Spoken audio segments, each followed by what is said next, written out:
السلام عليكم ورحمة الله وبركاته.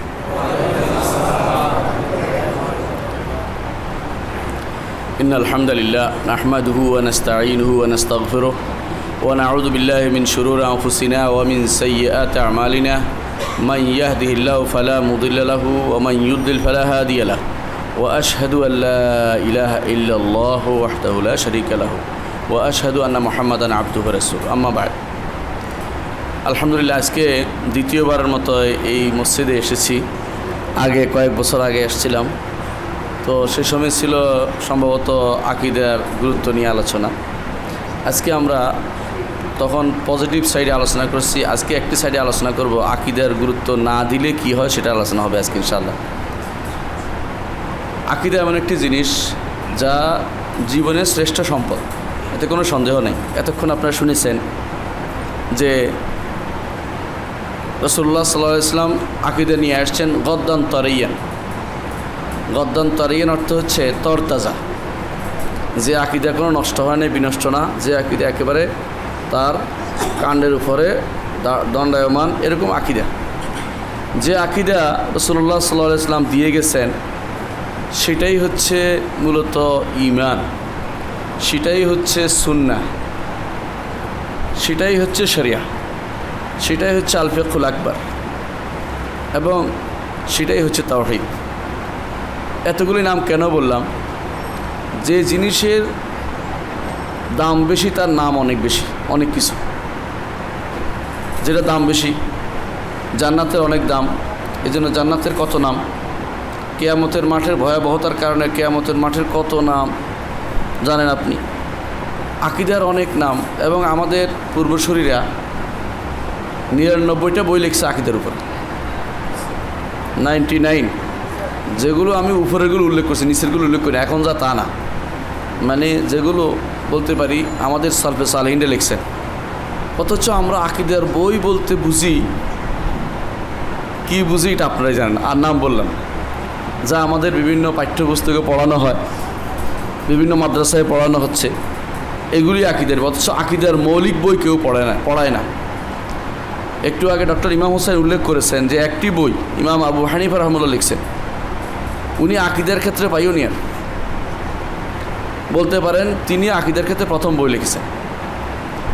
এত কমপ্লিট করে আর কেউ আকীদার ক্ষেত্রে বই লেখেনি, সব দিক থেকে নিয়ে এসে বই লেখেনি। সবাই লিখছে একটা অংশ বিশেষ, একটা বিষয়ভিত্তিক। যারা তাকদীর অস্বীকার করেছে তাদের বিরুদ্ধে লিখছে, যারা সাহাবায়ে কেরামের বিরুদ্ধে বলছে তাদের বিরুদ্ধে লিখছে, ইত্যাদি ইত্যাদি। কিন্তু আবু হানিফা রাহমাতুল্লাহর মতো এত সুন্দর করে সব দিক মিলিয়ে একটা বই লিখছেন, সেটাই হচ্ছে আল ফিকহুল আকবার। আর দ্বিতীয় যে আকীদার বইটা লেখা হয়েছে সেটা হচ্ছে তাও হানাফি একজন ইমাম, তার নাম হচ্ছে ইমাম আবু জাফর আত-তাহাবী। তার এই কিতাবটি এখনও সারা বিশ্বে পড়ানো হয়। শুধু আমাদের দেশে মতনটাকে বিকৃত করে, অর্থ বিকৃত করে পড়ানো হয়।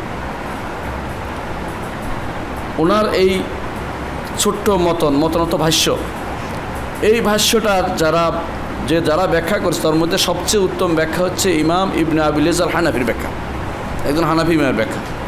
অথচ ওনার ব্যাখ্যা কেউ পড়বে না, ওনার ব্যাখ্যা পছন্দ হয় না। কেন পছন্দ হয় না এটা ওনাদের জিজ্ঞাসা করতে হবে। বলবে যে এমন কোনো মানুষ ছিল না, এমন কোনো ইমাম ছিল না, উনি হানাফি না, সুযোগ পাইলে ওনাকে অস্বীকার করে বসে আমরা। অথচ উনি বই লিখছে, একটা সুন্দর বই, নাম শুনবেন, আত-তানবীহ আলা মুশকিলাতিল হিদায়াহ। এই 5 খণ্ডের বই যদি আপনি পড়েন, আপনার জীবন সহি আকীদা, সহি আমলে চলে যাবে বিনা কষ্টে। তিনি একটা বই লিখেছেন আল ইত্তিবা, অনুসরণ করব না, অন্ধ অনুকরণ করব, অন্ধ অনুসরণ করবো, এটা তিনি আলাদা করে একটা বই লিখেছেন আল ইত্তিবা।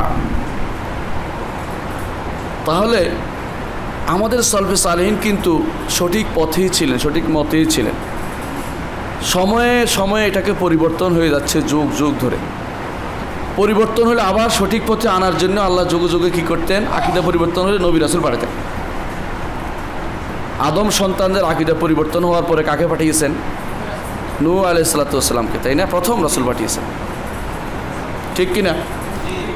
যদি প্রথম রাসূল নূহ আলাইহিস সালাতু ওয়াস সালামকে পাঠানোর পরে আবার আকীদা পরিবর্তন হয়েছে, আবার হুদকে পাঠাইছেন। যুগে যুগে আকীদা ঠিক করার জন্যই নবী রাসূল পাঠাইছেন। শরীয়ত পরিবর্তন হইতো কিন্তু আকীদা পরিবর্তন হয় না। আকীদা পরিবর্তন হইতো না, শরীয়ত পরিবর্তন হইতো যুগে যুগে। মুহাম্মদ রাসূলুল্লাহ সাল্লাল্লাহু আলাইহি ওয়াসাল্লামের শরিয়ার মধ্যে ওয়াসাআত আছে, প্রশস্ততা আছে। এক এক মাসালা 2-3টা মত তিনি থাকতে দিয়েছেন, বাড়াবাড়ি করেননি। তার পিছনে আব্দুল্লাহ ইবনে মাসউদ নামাজ পড়েছে, তিনি সামনেও দেখতেন পিছনেও দেখতেন। এটা বিশুদ্ধভাবে প্রমাণিত যে তিনি রফিয়াদান করেন নাই আব্দুল্লাহ ইবনে মাসউদ। কিন্তু তাই বলে কোনো দিন রাসূলুল্লাহ সাল্লাল্লাহু আলাইহি ওয়াসাল্লাম তাকে ধরেন না যে তুই রফিয়াদান করলি না কেন, কারণ এটা আকীদার মাসালা না, এটা ফিকহের মাসালা। চিন্তা করে দেখুন, আমার কথা ভুল হলে আপনার কাছে মুহাদ্দিসরা আছে, জিজ্ঞাসা করেন। কিন্তু আকীদার মাসলায় তিনি ছাড়েন নাই। কারো সামান্য ভুল হলে বলছে, একজন এসে বলে, ইয়া রাসূলুল্লাহ আপনি যা চেয়েছেন আল্লাহ যা চেয়েছে, অসম্ভব, আমার সাথে আল্লাহকে তুমি একসাথে কেন বলছো? বলো আল্লাহ যা চেয়েছেন। কারোর নাম ভুল আছে, রসুল শুদ্ধ করে দিচ্ছেন, আকীদাগতভাবে ভুল থাকলে। তবে দেখা গেল আকীদার মাসলাতে চুপ থাকার বিষয় না। যুগে যুগে আল্লাহ তার নবী রাসূল পাঠাতেন, কিন্তু এখন আর নবী রাসূল পাঠাবেন না। এর দায়িত্ব আমাদের ইমাম হোসেনদের মতো লোকদের দায়িত্ব, এর দায়িত্ব ডক্টর মঞ্জুর ইলাহির মতো লোকদের দায়িত্ব, ডক্টর সাইফুল্লাহর মতো লোকদের দায়িত্ব, যারা সঠিক পথটি আপনাকে দেখাবে আকীদার। ভুল হলে শুদ্ধ করে দিবে, এরকম জায়গাতে আলেমদের পদচারণা দরকার। আলহামদুলিল্লাহ আপনাদের এখানে আছে, ওনারা ইচ্ছা করে মাঝে মধ্যে আনে, যত আপনাদের খাবার পরিবর্তন করতে যেমন রুচি পরিবর্তনের জন্য নিয়ে আসে, নাহলে আলহামদুলিল্লাহ ওনারাই যথেষ্ট। আমি আজকে দুটি বিষয় নিয়ে আলোচনা করব। একটি হচ্ছে আল আশায়রা, আরেকটি হচ্ছে আল মাতুরিদিয়া। আল আশায়রা এবং মাতুরিদিয়া দুইটা কারা, কেন হলো, কখন হলো, এবং এদের আকীদা বিশ্বাস কি, এদের সাথে আহলুস সুন্নাহ জামাতের আকীদা বিশ্বাসের পার্থক্যটা কি, এই আমি জিনিসগুলি তুলে ধরবো ইনশাআল্লাহ। অনেক কঠিন বিষয়, এই জন্য কঠিন বিষয় বলি, কারণ এই বিষয়টি সবগুলি হচ্ছে দার্সি বিষয়। দার্স হচ্ছে হলো পাঠ, মানে উস্তাদ শাগিরদের বিষয়, জনসাধারণের বিষয় নয়। কারণ জনসাধারণ বুঝাতে পারবো অনেক কথা। তারপর আমি চেষ্টা করব সহজ করে নিতে, যাতে করে আমরা একটা পর্যায়ে পৌঁছতে পারি। আমি কিছু মুখস্থ বলতে পারি না, আমার অভ্যাস নেই, কিছু কিছু লিখে নিই, হয়তো পড়বো না কিন্তু লিখে তাকাবো, কারণ ভুলে যাবো পয়েন্টের জন্য। প্রথমত মনে রাখবেন 300 হিজরি পর্যন্ত এই আশায়রা এবং মাতুরিদিয়া দুইটি দলের অস্তিত্ব ছিল না। এর অর্থ কি বুঝছেন? রাসূলুল্লাহ সাল্লাল্লাহু আলাইহি ওয়াসাল্লাম এই হাদিসটি সত্য, তিনি বলেছিলেন, সত্য প্রমাণ হয়ে গেল। খায়রুন নাস কারনি সুম্মা আল্লাযিনা ইয়ালুনাহুম সুম্মা আল্লাযিনা ইয়ালুনাহুম ওয়া ফি রাওয়ায়াতিন সুম্মা আল্লাযিনা ইয়ালুনাহুম। এর অর্থ হচ্ছে 300 হিজরি পর্যন্ত আমাদের মৌলিক আকীদা বিশ্বাসের মধ্যে এত বড় খল ছিল না, যত বড় আমরা এখন দেখতে পাচ্ছি। আমাদের মৌলিক আকীদা বিশ্বাসের মধ্যে যত বড় সমস্যা তৈরি হয়েছে 300 হিজরি পরে তৈরি হয়েছে। এর আগে কিছু কিছু হইতো, ইমামরা সঙ্গে সঙ্গে এটার বিরুদ্ধে দাঁড়িয়ে যেতেন। কিছু কিছু হয়তো তাকে ধরে এনে ইমামরা শাস্তি দিতেন, রাষ্ট্রপ্রধানরা তার বিরুদ্ধে কঠোর ছিলেন। কিন্তু এত বড় পরিবর্তন, আকীদা বিশ্বাসের পরিবর্তন হয়ে গেছে, অথচ কেউ এর বিরুদ্ধে কথা বলতো না, এরকম অবস্থা তৈরি হয়েছে 300 হিজরির পরে, এর আগে ছিল না। এই জন্য 4 ইমামের আকীদা এক, পার্থক্য নাই। 2-4টি মাসালার মধ্যে শব্দগত পার্থক্য ছাড়া মৌলিক পার্থক্য ছিল না করতে। এবং কোনো কোনো মাসালাতে বিশেষ কারণে কিছু বলে থাকলেও তাদের থেকে সেটা রুজাত প্রমাণ আছে, অর্থাৎ তারা ফিরে গেছে, এটা প্রমাণ পাওয়া গেছে। সেই জন্য একজন একটা গ্রন্থ লিখছে আকিদাতুল আইম্মাল আরবা, 4 ইমামের আকীদা। এবং 4 ইমামের আকীদা এর আগে লিখছে কারা জানেন? ইমাম আবু জাফর তাহাবী রহমতুল্লাহ যখন কিতাব লিখছে, ওই কিতাবের শুরুতেই বলছে হাদা বায়ানুল আকিদাত আহলে সুন্নাহ ওয়াল জামাআহ আকিদাতুল ইমাম আবু হানিফা ওয়া আবু ইউসুফ ও মুহাম্মদ, মানে নিজেদের ইমামদের আকীদাটা উল্লেখ করছে প্রথমে, যেটা ওনাদের আকীদা। ওই সময় পর্যন্ত এই দুইটি ফিতনা আসে নাই, ফিতনাতুল আশায়রা ও ফিতনাতুল মাতুরিদিয়া ঢুকে নাই। বুঝতে পারছেন কথাটা? ওই সময় পর্যন্ত এই ফিতনা ঢুকে নাই। আরও আশ্চর্য হবেন, এই ফিতনাটা যখন আসছে তখন উম্মতে মুসলিমার মধ্যে অনেকেই বিরোধিতা করছে, কিন্তু সেটা বেশি গুরুত্ব পায়নি। সাধারণত যারা তার অনুসারীদের গুরুত্ব বেশি দিয়ে থাকে, যারা অনুসরণ করে তার গুরুত্ব বেশি, এই জন্য সেটার গুরুত্ব দিয়েছে। কিন্তু যুগে যুগে আলেমরা এদের বিরুদ্ধে বই লিখছে, কিতাব লিখছে, কিন্তু সেগুলো এখন আছে, এখনও মাখতুত আকারে আছে, মাতবু আকারে আছে। আপনারা যদি কোনো আকীদার বই একত্র করে অনেক কিছু পাবেন আলহামদুলিল্লাহ। আমরা আজকে যাদের নিয়ে প্রথম আলোচনা করতে, তারা হচ্ছে আশায়রা। আশায়রা এমন একটি ফেরকা কালামিয়া বুঝেন, আমাদের দেশে এখনও আকিদাকে বলে কালাম শাস্ত্র, শুনছেন না? ওনাদের জাতীয় বিশ্ববিদ্যালয় ওখানে আকিদা কোনো কিছু নাই, নাম লিখছে কালাম শাস্ত্র। এবং ঢাকা বিশ্ববিদ্যালয় এটার নাম কালাম শাস্ত্র। ওনারা পছন্দ করে শব্দটি ব্যবহার করতে, অথচ কালাম অর্থ কি জানেন? কথাবার্তা, অর্থাৎ বেহুদা বক বক, একে অপরের ঝগড়া, একে অপরের লেগে যাও, এটার নাম হচ্ছে কালাম শাস্ত্র। ও কালাম শাস্ত্র কেন আরেকটা নাম হচ্ছে, আরেকটা কারণ, সেটা কি জানেন? আল্লাহর কোরআন, আল্লাহর কালাম কি কালাম না, এই নিয়ে ঝগড়ার কারণে কালাম শাস্ত্র উৎপাদ হয়েছে। এই জন্য এর নাম হচ্ছে কালাম, এর নাম এলমুল কালাম নাম দিয়েছে। এটা এলমুল কালাম, এইটা আমরা প্রথমে বলেছি, এটা কোনো আহলুস সুন্নাহ জামাতের দেওয়া নাম নয়। বাতিলপন্থী লোকেরা তাদের বিশ্বাসের নাম দিছে এলমুল কালাম। আবার কি নাম দিছে? এলমুল ফালসাফা, দর্শন। ঢাকা বিশ্ববিদ্যালয় আছে দর্শন শাস্ত্র বিভাগ, তাই না? অন্যান্য অনেক বিশ্ববিদ্যালয় আছে, ওখান থেকে বের হলে আর ইমান একটাও থাকে না, সবগুলি ইমান বার হয়ে চলে আসে। অনেক বাইকে পাইছি ইমান নাই, আর তওবা করে ফিরে আসে। যা পড়ছি এগুলি থাকলে, ওই যে বানরের লেজওয়ালা, সেগুলি ওখানে আছে।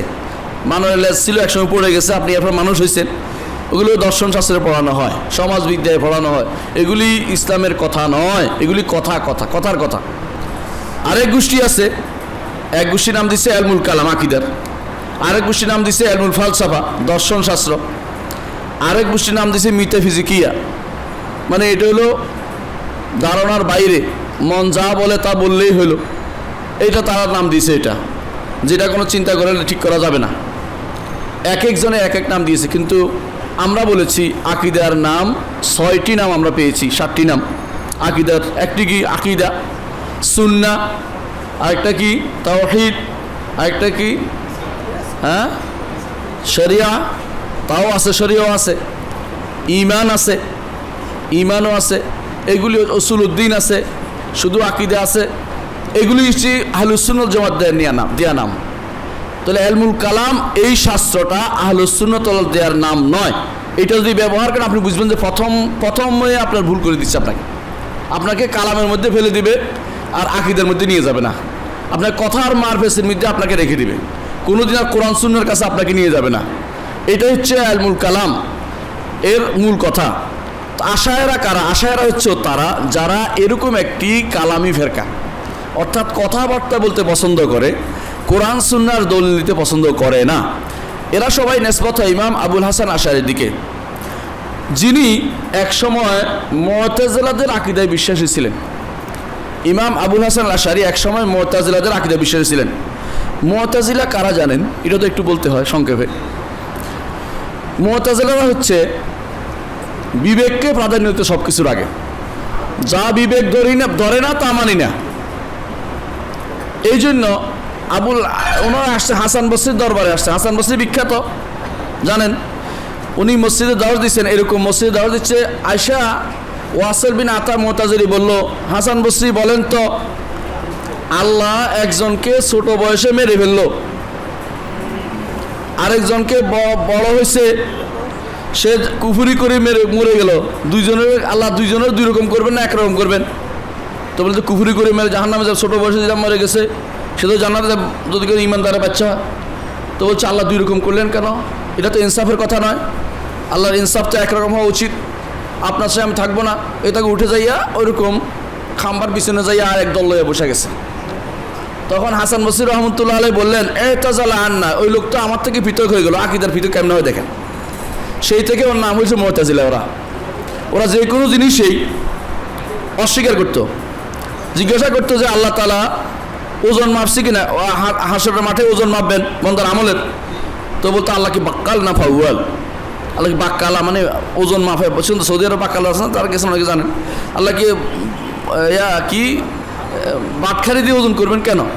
উনি কি ফুল বেচবেন কি জন্য? আল্লাহ নাউযুবিল্লাহ, এই সমস্ত কথা বলতো। আর যদি বলতো, যদি আমাদের বিশ্বাস হচ্ছে এটা যে আল্লাহ তাআলা আমাদেরকে ফুলসেরা দিয়ে পার করবেন, তাই না? বলতো যে আল্লাহ এই কষ্ট কেন দিবেন? আল্লাহ জানেন না? এই জাতীয় বিদ্ঘুট রকমের প্রশ্ন তুলে কোরআন এবং সুন্নাহ নুসুসকে অস্বীকার করার প্রবণতা হচ্ছে ওদের। কাদের? মুতাজিলাদের। এরা কার থেকে নিছে? জাহমিয়াদের থেকে নিছে। একটু আগে আপনারা শুনেছেন জাহমিয়াদের আলোচনা, ওদের থেকে তথ্য নিছে। এরা অস্বীকার করত আল্লাহ তাআলার নাম, অস্বীকার নামগুলি শুধুমাত্র নাম মাত্র মানত, সিফাত অস্বীকার করতো সবগুলো, এবং সবগুলি নামের একই অর্থ মনে করতো। সবগুলি নামের একই অর্থ। জাহমিয়ারা নামও মানত না, সিফাতও মানত না। মুতাজিলার নাম মানত, সিফাত মানত না, একটাও মানত না, একটা সিফাতও নেই আল্লাহর, আর কোনো গুণ নেই আল্লাহর। তাহলে এক করতে হবে। এক হলো, একের লগে যদি কোনো আরেকটা যোগ হয়, বিন্দুর সাথে বিন্দু যোগ হলে দুইটা হয়ে গেল না, তো দুই হয়ে গেল, তো না না আল্লাহর কোনো গুণ নাই, কারণ গুণ তো আরেকটা হয়ে যায় তখন, নাউজুবিল্লাহ। মানে বুদ্ধি বিবেকের যা অবস্থা আর কি, যে গুণও একটা সত্য হয়ে গেছে ওদের কাছে। আলা কুল্লি হাল, আবুল হাসান আশআরী রহমতুল্লাহ আলাইহি নামে একজন বিখ্যাত ব্যক্তি, আমরা দোয়া করছি তার জন্য, কারণ আছে বলবো। উনি এক সময় আবু আলী আল জুব্বাই আল মুতাজিলি তার সাথে বসতেন, একেবারে এলমুল কালামের চরম শিখরে আরোহণ করছে এটা করে, মানে এলমুল কালামের ক্ষেত্রে উনি উস্তাদ বলা হয়তো, এরকম অবস্থায় পৌঁছে গেছেন। এমত অবস্থায় তো উনি ফালসাফাদের বিরোধিতা করতেন, কাফেরদের বিরোধিতা করতেন। ওদের বিরোধিতা করার জন্য মনে করছে যে আমার কি লাগে, এলমুল কালাম লাগবে, শেখার জন্য এলমুল কালাম নিয়ে উনি খুব অনেক কিছু চেষ্টা করেছেন। এটা করার পরে কিছুদিন পরে তিনি দেখলেন যে এক প্রশ্ন করছেন, জুব্বাইকে উত্তর দিতে পারে না, না পারার কারণে তার মনে হলো যে এই মুতাজিলা মতবাদ আমার চলবে না। সঙ্গে সঙ্গে ফিরে আসলেন। ফিরে এসে তিনি অবস্থান নিলেন তার এক ছাত্রের কাছে। তার এক ছাত্র মানে আবু আল জুব্বাইয়ের সময় একজন ব্যক্তি মুতাজিলা না, কিন্তু তিনি কিছু কিছু ব্যাপারে উল্টাপাল্টা বলতেন, কিন্তু কিছু কিছু মানতেন।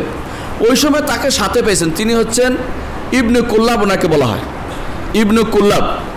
ইবনে কুল্লাবের অনুসারী হলেন, এটা কিন্তু ওনার ওস্তাদ, কিন্তু আবার মনে রাখবেন ইবনে কুল্লাবের অনুসারী, অর্থাৎ আবুল হাসান আশআরীর ওস্তাদ, তার অনুসারী হলেন।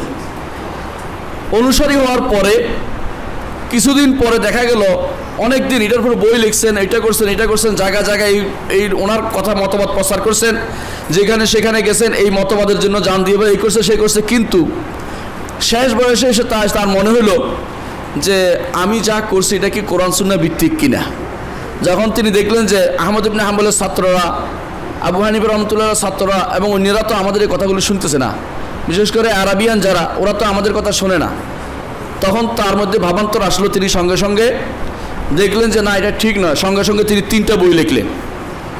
একটা হচ্ছে আল ইবান আন উসুলুদ দিয়ানা, আরেকটা হচ্ছে রিসালাতুন ইলা আহলিস সাগর, আরেকটা হচ্ছে মাকালাতুল ইসলামিয়িন। 3টা বই লিখে তিনি জানান দিলেন যে আমি এই আকীদায় নাই, আমি আহমদ ইবনে হাম্বল, আবু হানিফা, মালিক, শাফিঈর আকীদার মধ্যে আছি, আমি ফিরে আসছি, একথা বলে তিনি বইও লিখলেন। কিন্তু তার অনুসারীরা তার এই 2য় পর্যায়ে রয়ে গেল, 3য় পর্যায়ে আসে নাই। তারা মনে হলো বুড়ো বয়সে, কয় না কি হয়েছে ওস্তাদের, নাউজুবিল্লাহ, এটা বললাম না আর খারাপ কথাটা, ওস্তাদের বুড়ো বয়সের কথা শোনা যাবে না, ওস্তাদের যৌবন বয়সের কথা শোনা যাবে। এটা কীরকম হয়েছে জানেন? কোরআনে কারিমে আল্লাহ তাআলা উল্লেখ করেছেন, উলাইকা লাযিনা ইয়াদউনা ইয়াবতাগুনা ইলা রাব্বিহিমুল ওয়াসিলাতা আইয়ুহুম আকরাবু ইয়ারজুনা রাহমাতাহু ওয়া ইয়াখাফুনা আযাবা ইন্না আযাবা রাব্বিকা কানা মাহযুরা। আল্লাহ তাআলা কোরআনে কারিম উল্লেখ করেছেন কিছু মানুষ জিনদের ইবাদত করত জাহিলিয়াতে। জিনেরা ইসলাম গ্রহণ করে আল্লাহর ইবাদতে নিজেদেরকে আল্লাহর ইবাদতে মগ্ন করে দিয়েছে, কিন্তু জিনদের খবর নাই আর মানুষদের খবর নাই, মানুষও জিনের ইবাদত করেই যাচ্ছে। ঘটনাটা এরকম হয়েছে।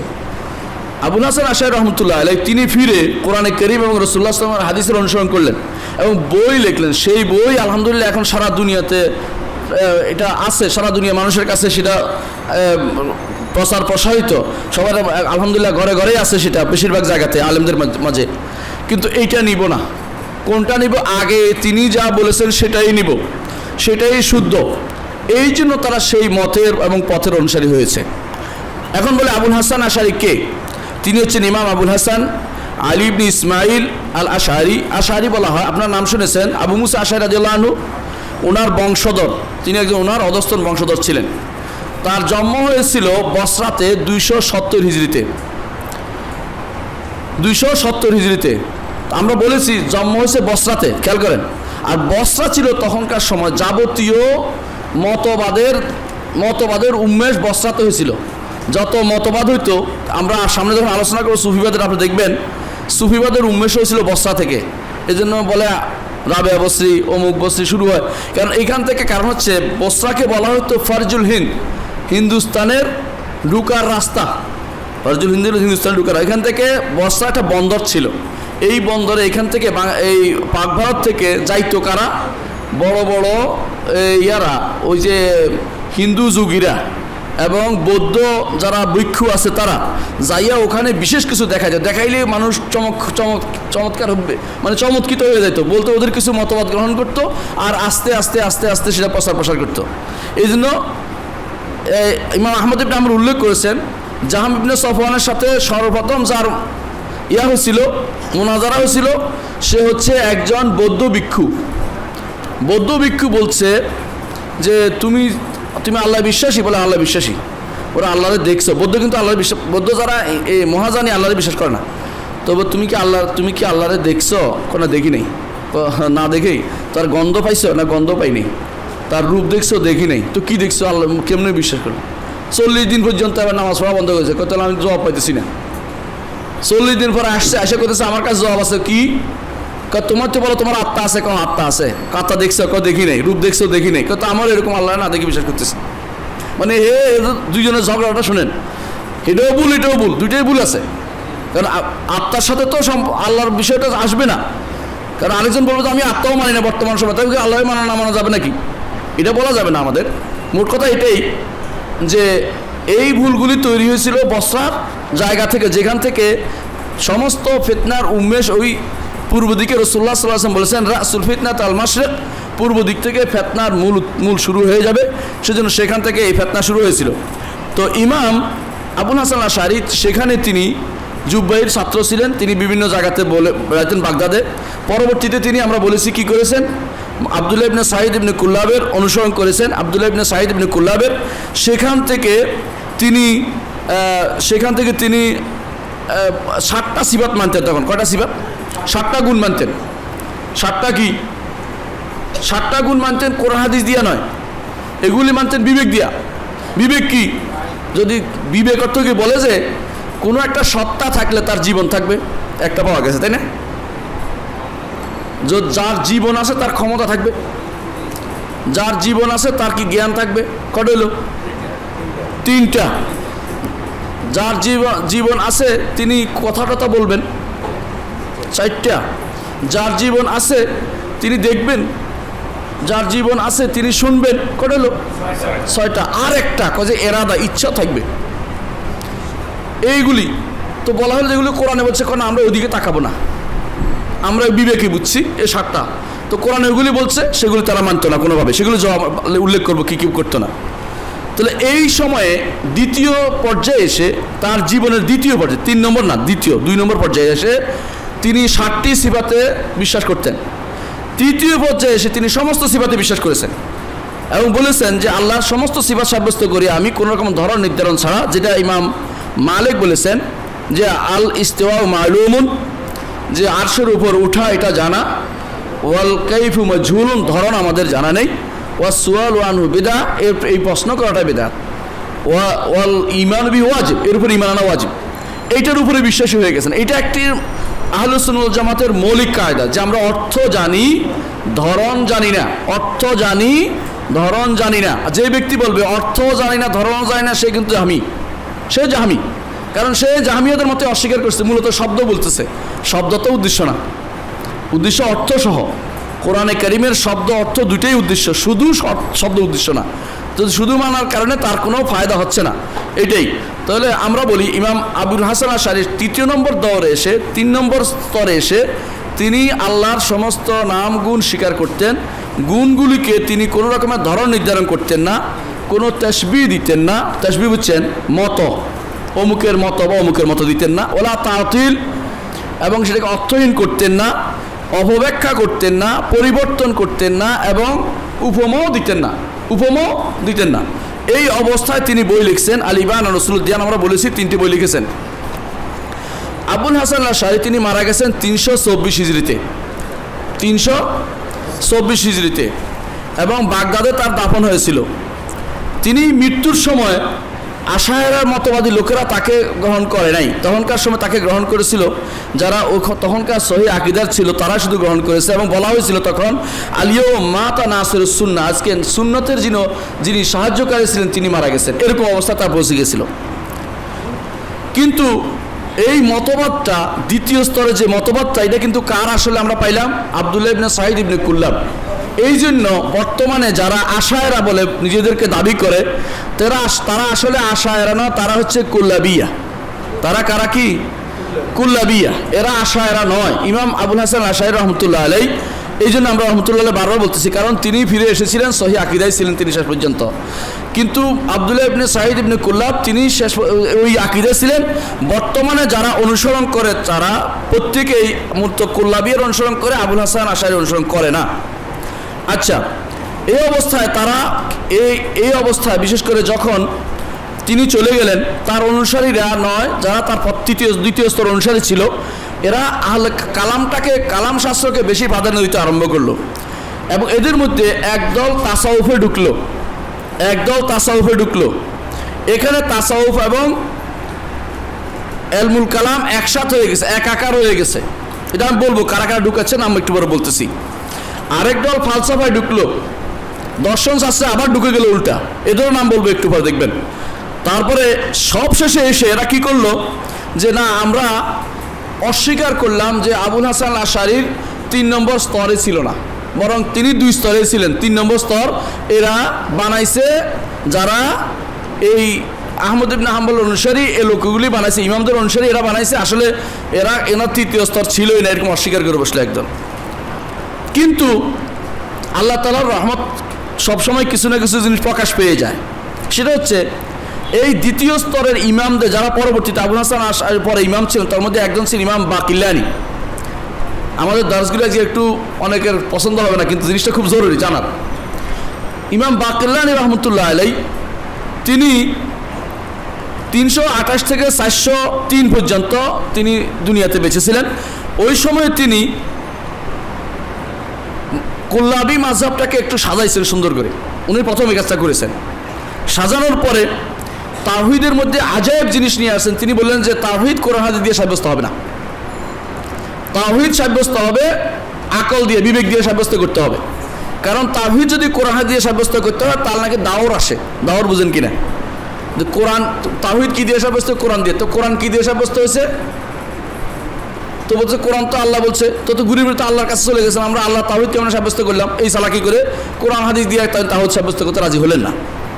ওনাদের মানতে প্যাচ দিলেন না, আমার কি এটা মানতে প্যাচ দিলেন। তারপরে তিনি কিন্তু আল্লাহর খাস রহমত হচ্ছে, তিনি যখন আল্লাহর নাম ও সিফাত নিয়ে আলোচনা করছেন, ধীরে ধীরে তিনি ফিরে গেলেন।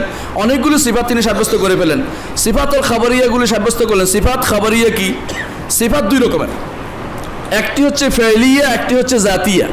আল্লাহর জাতের সাথে সম্পৃক্ত যে ফেইলগুলো, যেমন কি আল্লাহ তাআলার চোখের কথা আল্লাহ বলেছেন, তার চেহারার কথা বলেছেন, তার হাতের কথা বলেছেন, তার পায়ের কথা বলেছেন রাসূলুল্লাহ সাল্লাল্লাহু আলাইহি ওয়াসাল্লাম। এগুলিকে বলা হয় সিফাত জাতিয়া, সত্তাগত গুণ। এগুলিকে তিনি স্বীকার করে ফেললেন, বলেন না এগুলি আছে, আল্লাহ কোরআনে বলছে, এগুলিকে অপব্যাখ্যা করার কোনো প্রয়োজন নাই, আমি আমার ওস্তাদকেও দেখছি এভাবে বলতে, এভাবে বলে তিনি স্বীকার করে ফেললেন। বাকি রইল কি? সিফাত ফেইলিয়া। সিফাত ফেইলিয়াগুলিকে তিনি অপব্যাখ্যা করতে আরম্ভ করলেন, কারণ এত সিফাত ফেইলিয়া সাব্যস্ত করা যাবে না, এখানে ঠিকমতো পৌঁছতে পারলেন না। এরপর তিনি একটা বই লিখলেন, তামহিদুল আওয়াইল ও তালখিসুদ দালাইল। এই বইটার মধ্যে তিনি বিস্তারিত উল্লেখ করেছেন। আমাদের ভাইরা যারা অনেক শিক্ষিত মানুষ এখানে আসছে, হয়তো তারা দেখবেন, এই বইটা পড়ে দেখতে পারেন আমার কথা শুদ্ধ কিনা।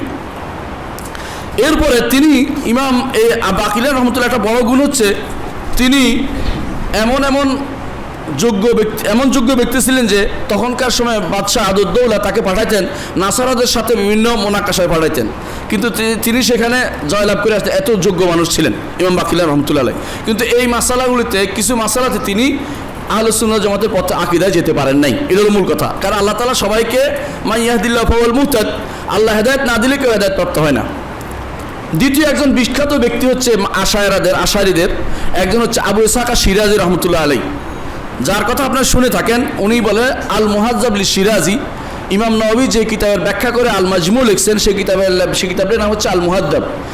শিরাজি তিনি তার জন্য বাগদাদের যে ওয়াজির ছিলেন নিজামুল মুলুক, তিনি একটা মাদ্রাসা প্রতিষ্ঠা করেছেন, নাম দিয়েছেন আল মাদ্রাসাতুন নিজামিয়া, বিখ্যাত মাদ্রাসা। এগুলি আমরা এলমি আলোচনা যেহেতু মনে রাখেন, খারাপ না, ভালো কাজে লাগবে ইনশাআল্লাহ। তিনি সেখানে এলমুল কালাম এমনভাবে প্রসার করলেন যে কোনো মূল্যে তিনি কুল্লাবিয়া, আশারিয়াল কুল্লাবিয়া যেটা, এটাকে তিনি প্রসার করলেন। এবং তার বইয়ের কারণে সারা দুনিয়াতে তখন প্রসার লাভ করলো যে একমাত্র সহি আকীদা হচ্ছে কুল্লাবি মাযহাব। এবং এই কুল্লা আশারি মতবাদকে প্রচার প্রসার তিনি করলেন। এরপরে আসলেন ইমাম আবু হামেদ আল গাজালি, নাম শুনেছেন? কে না শুনেছে, তাই না? ঘরে ঘরে দেখা যায় আমাদের কি পাওয়া যায়, ইহয়া উলুমউদ্দিন। আচ্ছা, ইমাম আবু হামেদ আল গাজালি তিনি এসে দেখলেন যে এলমুল কালামটা নাশেফ বুঝেন, মানে রসকস নাই। তিনি বুঝলেন যে এটা তো সবাই বুঝে না, একটা কাজ করি এলমুল কালামের সাথে তাসাউফ ঢুকিয়ে দেই, তাহলে চমৎকার হবে। সবসময় ফিকার সাথে ফকিহদের সাথে এলমুল কালাম যারা করতো ওদের সাথে একটা ঝগড়া ছিল। ঝগড়া মানে কেউ কারো সহ্য। ইমাম আবু ইউসুফ বলছে যে আমার হুকুম হচ্ছে যারা এলমুল কালাম পড়বে তাদেরকে গাধার উপর সওয়ার করাইয়া রাস্তায় ঘুরাবে, মুখে আলকাতরা মাখায় বলবে যে এলমুল কালাম পড়বে তারই শাস্তি। আবু হানিফা রহমতুল্লাহর বিরুদ্ধে বলছেন, সবাই বলছেন, ইমামরা সবাই এলমুল কালামের বিরুদ্ধে বলছেন। গাজালি দেখলো যে এতে শুরু হয়েছে একটা যে এলমুল কালাম আমরা যারা আলেম দাবি করি, পণ্ডিত, হ্যাঁ বড় বড় ডক্টর মন্ডল হয়ে গেছে তখনকার দিনের আর কি, পণ্ডিত, আমাদের সাথে তো আলেমরা গুরুর, এই সাধারণ মানুষ আসতেছে না, কারণ আমাদের এগুলি বুঝে না। একটা কাজ করি, আমি একটা মধ্যপন্থা অবলম্বন তাসাউফকে এটার সাথে মিলাই, ফকিরদেরকে এটার সাথে মিলাই দিই। তিনি একদিকে ফেকার কিতাব লিখলেন, একদিকে তাসাউফের কিতাব লিখলেন, লিখে এলমুল কালামের সাথে একসাথ করে দিলেন। আল্লাহ মাফ করুক ওনাকে, আল্লাহ তোমার ক্ষমা করুন, কারণ আছে বলবো একটু পরেই। তিনি লিখে প্রথমে তিনি বই লিখলেন, সর্বপ্রথম তিনি রদ করলেন কাকে? সর্বপ্রথম তিনি রদ করলেন ইবনে রুশদকে। ইবনে রুশদ রদ করে লিখলেন তাহাফুতুল ফালাসিফা। ইবনে রুশদ শুনে লিখলেন তাহাফুতুত তাহাফুত। ফালাসিফাদের রদ করলে ইবনে রুশদ মানে এর আগে ফালসাফা যারা ছিল, ফালসাফাদের বিরোধিতা করলেন। ইবনে রুশদ তো পরে আসছে, তো উনি উল্টা ওনাকে বিরুদ্ধে করলেন, কিন্তু উনি তো আর পায় না, উনি চলে গেছেন দুনিয়া থেকে এর আগেই। ইবনে রুশদের আগেই তো ইমাম গাজালি মরে গেছেন, তো উনি এরপরে লিখলেন আল মুনকিযু মিনাদ দালাল ওয়া তাফরিকাতু বাইনাল ঈমান ওয়া জান্দাকা, এর বই লিখছেন ফালসাফাদের বিরুদ্ধে। কিন্তু দেখা যাচ্ছে কাজ হচ্ছে না। তিনি এবার ইয়ার উপর বই লিখছেন একটা তাসাউফের, নাম দিয়েছেন ইহয়া উলুমউদ্দিন, যেটা ঘরে ঘরে অনুবাদ হয়েছে। এইটা আকীদার শুদ্ধ অবস্থায় তিনি লেখেন নাই, বিশ্বাস সত্য কথা হচ্ছে এটা। এই জন্য এটার মধ্যে এমন জিনিস পাবেন যা কখনো কোনো মানুষ বিশ্বাস করতে পারে না। এটার মধ্যে নিয়ে আসছে তিনি ওয়াহদাতুল উজুদের কথা, এবং ওয়াহদাতুল উজুদ প্রচুর পরিমাণে এটা চতুর্থ খণ্ডের মধ্যে আছে। এটা ইমানদার, এটা বিশ্বাস করে তার ইমান থাকবে না। জীবনের শেষ মুহূর্তে এসে তিনি দেখলেন যে আমি তো আসলে কিছুই শিখি নাই, আমি যা লিখছি, যে বিশেষ করে ইহয়া উলুমউদ্দিনের মধ্যে সহিহ হাদিস দিতে পারি নাই, যা শুনেছি তা লিখ দিয়ে দিচ্ছি এটার ভিতরে। এই জন্য বহু বানোয়াট হাদিস এর মধ্যে আছে। তিনি ফিরে আসলেন, বলে যেন আমি যা লিখেছি সব বাতিল, এখন থেকে আমি শুধু ইমাম বুখারীর কিতাব পড়বো। বুখারী কিতাব বুকের অবস্থায় তিনি মারা গেছেন শেষ জীবনে।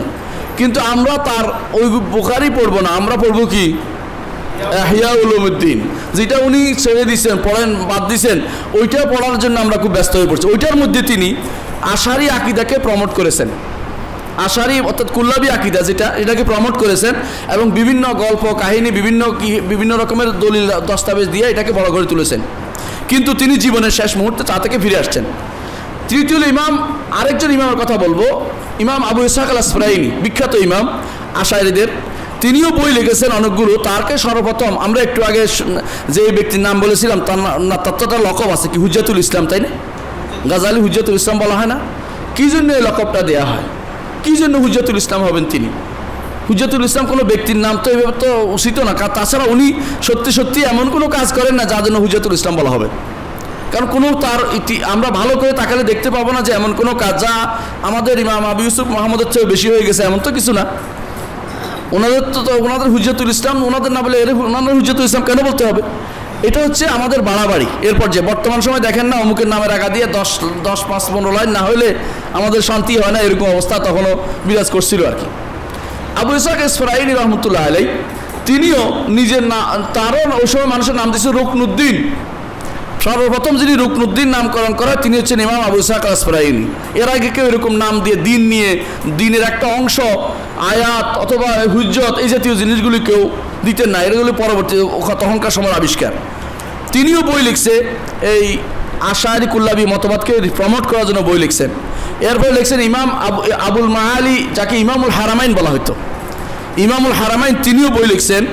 তিনি যে বই লিখছেন এটা সবচেয়ে বেশি বিখ্যাত হয়েছে এই কারণে যে তিনি আকিদা নিজামিয়া নামে একটা বই লিখছেন, এবং তিনি এই নিজাম মাদ্রাসাতুন নিজামিয়া নিশাপুরে একটা মাদ্রাসাতুন নিজামিয়া প্রতিষ্ঠা করছেন।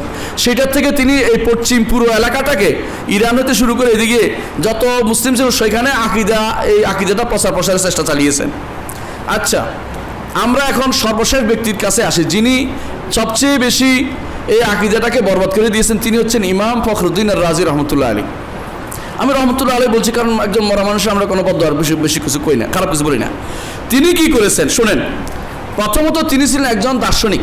তিনি আসলে আলেমদের কাতারে ওনারা ওনারা তো বড় আলেমে বলে, পৃথিবীতে ওনাকে শ্রেষ্ঠ আলেম উনি যাক আলাকুল হাল ফাইলেসুফ আর মাহাদান তিনি ছিলেন একজন শুধু ফাইলেসুফ ছিলেন। প্রথমে জীবনের প্রথম ফাইলেসুফে কাজ করছেন। এরপরে তিনি করছেন এলম ও কালামের সাথে ফালসাফা এক করে ফেলছেন। আগে ফালসাফাতে কালামের বিরোধ ছিল, একে অপরের রদ করতো, এখন তিনি দুইটাকে একসাথ করছেন, একসাথ করে খিচুড়ি বানাইয়া দিচ্ছেন। আশারিদেরকে খিচুড়ি বানিয়েছেন এখন এই জন্য দেখবেন আশারি মতবাদে বিশ্বাসী, মাতুরিদি মত বিশ্বাসী, তারা দেখবেন যে ইমাম রাজি পড়ে, সাথে সাথে ওরা ফালসাফা পড়ে। ফালসাফার বই না পড়লে হয়তো এতে কিছুই পড়লো না।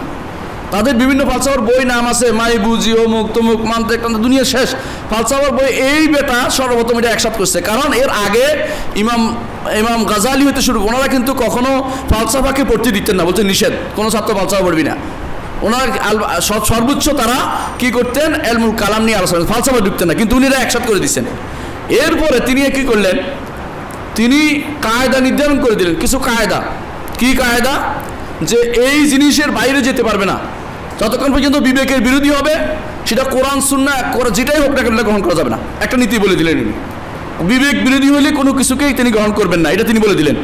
আরও কি করলেন, তাফসির রাজি পড়ছেন, এমন কেউ আছে এখানে? তাফসির রাজির মধ্যে আপনি দেখবেন উনি 10টা সন্দেহ দেয়, এরপরে 2টার উত্তর দিবে আর 8টা রেখে দেয়। দিনের মধ্যে মানুষ সন্দেহ তৈরি করছেন। আপনি সন্দেহের উত্তর না দিলে আপনি সন্দেহ তৈরি করে দিচ্ছেন, এটা কিন্তু শরীয়ত অনুমোদন করে না। ইমাম রাজি রহমতুল্লাহ এই কাজটা করেছেন। এমনকি তিনি এমন একটা বই লিখেছেন যে এই বইটা যদি কেউ পড়ে সে আর কোনোদিন কোরআন হাদিসে বিশ্বাস থাকবে না। তার আসাসুত তাকদিস নামে একটা বই আছে তার, ওখানে আপনারা পাইবেন, নেটে পাওয়া যায় এটা। আসাসুত তাকদিসের মধ্যে উনি বলতেছে 10টি কারণে কোরআন এবং হাদিসের শব্দের অর্থ নেওয়া যাবে না বিবেক বিরোধী হলে। 10টি কারণ বুঝছেন? 10টি কারণে একটা হচ্ছে যেটা প্রথম হচ্ছে আকল বিরোধী হয়েছে, দ্বিতীয় হচ্ছে যে হয়তো বুঝতে ভুল করেছে, 3 নম্বর হচ্ছে এটা মাজাজ বাকি আছে, 4 নম্বর হচ্ছে এটা যিনি ব্যাখ্যা করেছেন, যিনি আরেকজন কাছে নকল করেছেন তিনি ভুল করেছেন। এইভাবে তিনি 10টা কারণ উল্লেখ করেছেন। এই 10টি কারণ যদি কেউ বিশ্বাস করে তার কিন্তু আর ঈমান থাকার কথা না। আমরা এখন সংক্ষেপ করলাম এই জন্য। তবে একটা জিনিস আছে, কেন রহমতুল্লাহ আলাইহি বলছি এটাও শুনেন। ইমাম রাজি রহমতুল্লাহ আলাইহি তার জীবনের শেষ মুহূর্তে তওবা করছেন এবং একটা বই লিখছেন। এই জন্য আমি বলতেছি এরা সত্যিকে শেষ জমানায় আসে বুঝে আমি তো কিছুই পাইনি। তিনি বই লিখে ওই বইতে তিনি উল্লেখ করছেন তার যিনি হাদমুল লজ্জাত, তার বলেছে যে জীবনের সমস্ত লজ্জাত শেষ হয়ে গেছে। এরপর বই লিখছে বলতেছে যে তার একটা বই আছে, এটাকে বলা হয় রিসালা ফিল আকিদা, রিসালা নিজামিয়া।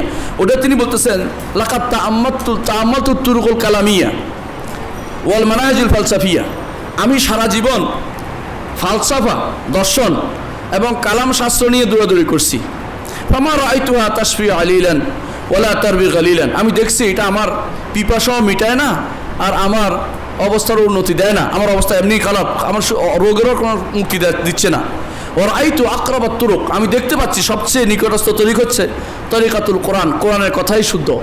আকরাউ ফিল ইসবাত, যখন আমি আল্লাহর গুণ সাব্যস্ত করতে যাই তখন আমি বলবো আর রহমান ও আল্লাহর ইস্তাওয়া, রহমান আরশের উপর উঠেছেন, বাস শেষ। ওয়া ইলাইহি ইয়াসাদুল কালিমুত তাইয়্যিব ওয়াল আমালুস সালিহ, তার কাছেই বাণী আল্লাহর কাছে উঠে, কালেমাতে উপরের দিকে উঠে, এটা স্বীকার করতেছি আমি এখন। আকাওয়াফিন নবী, এবং যেগুলি অস্বীকার করতে হবে আল্লাহ থেকে সেগুলি আমি স্বীকার কি বলতে হবে, আল্লাহ বলছে লাইসা কামিসলিহি শাই, তার মতো কোনো কিছু নাই, সুতরাং তার মতো কোনো সাব্যস্ত করবো না। এবং আমি বলবো ওয়ালা ইউহিতুনা বিহি ইলমা, কেউ আল্লাহর ইলমের কাছেও যেতে পারবে না। এরপর তিনি আফসোস করে বলছেন মান জাররাবা তাজরিবাতি আরাফা মারিফাতি, যে কেউ আমার তাজরিবা, আমি যা পরীক্ষা করে সারা জীবন পরীক্ষা করে যা বলছি আমার সেটা পরীক্ষা করে বলবে, সে আমার কথাই বলবে, এর বাইরে যাবে না। কার কথা এটা? ইমাম রাজির কথা, রাজির কথা। এই জন্য ইমাম রাজি মরার সময় বলছেন যে তোমরা আমাকে নিশাপুরের এই বুড়ির আকিদাটা আমাকে দাও। বুড়ির আকিদা কি বুঝছেন? উনি একবার নিশাপুর গেছে, যাওয়ার পরে সবাই ওনার পিছনে দৌড়াচ্ছে। তো বুড়ি বলে, দৌড়াচ্ছ কেন?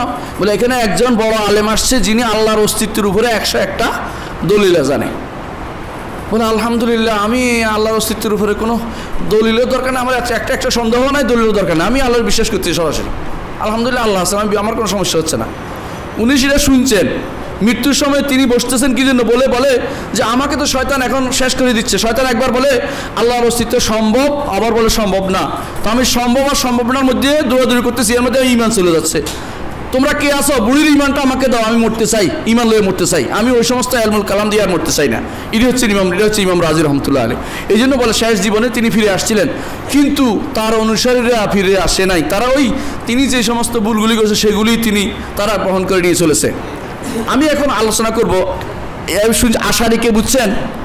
আশারি অনুসারীদের কথা বলছি। তো এখন বলবো আশারি অনুসারীদের সাথে আহলুস সুন্নাহ ওয়াল জামাতের আকীদার মধ্যে মৌলিক কি পার্থক্য আছে, এটা আলোচনা করব। এক নম্বর জিনিসটা সেটা হচ্ছে আকীদা গ্রহণের নীতিমালা আছে। কিছু আকীদা গ্রহণের নীতিমালা আছে, তাই না? আপনি আকীদা কি যেখান থেকে গ্রহণ করতে পারবেন না। আকীদা গ্রহণের মৌলিক নীতি হচ্ছে, আমরা বলি যেটা আকীদা আমরা গ্রহণ করব কোরআন থেকে, তাই না? কোথেকে? হাদিস থেকে, ইজমা উম্মত থেকে, এবং সাহাবা কেরামের আকওয়াল থাকলে সেখান থেকে। এর বাইরে আমরা আকীদা গ্রহণ করি না। এগুলি হচ্ছে আকীদা, কোরআন সুন্নাহ এবং সাহাবা কেরামের সহিহ আকওয়াল। কারণ তারা যদি বলে থাকেন বোঝা যাবে এটা ওখান থেকে শিখছে রাসূলুল্লাহ সাল্লাল্লাহু আলাইহি ওয়াসাল্লাম থেকে, অথবা কোনো তারা যেহেতু রাসূলুল্লাহ সাল্লাল্লাহু আলাইহি ওয়াসাল্লাম সাথে ছিলেন, এগুলি তাদের সত্য কথাই বলেছেন। আর কি ইজমা তো ইজমা সাহাবা মূলত। এর বাইরে আকীদার কোনো সূত্র নাই, এটা আমরা বিশ্বাস করি। এটা তো মূল কথা। আচ্ছা, এখন আসি আকীদা গ্রহণের কিছু নীতিমালা আছে। এটা আকীদা কীভাবে নিবে এটা বলছি। এক নম্বর নীতি হচ্ছে যে আকীদা গ্রহণের ক্ষেত্রে প্রথম নীতি হচ্ছে কোরআন এবং সুন্নায় যা আছে, আহলুস সুন্নাহ ওয়াল জামাতের কথা বলছি, আমরা আশারিদের কথা বলছি না। আমি 6টা নীতি বলবো, মনে রাখবেন। এক নম্বর হচ্ছে কোরআন এবং সুন্নায় যা আসছে এগুলিকে ঈমান আনতে হবে এবং যথাযথভাবে সেটাকে মেনে নিতে হবে।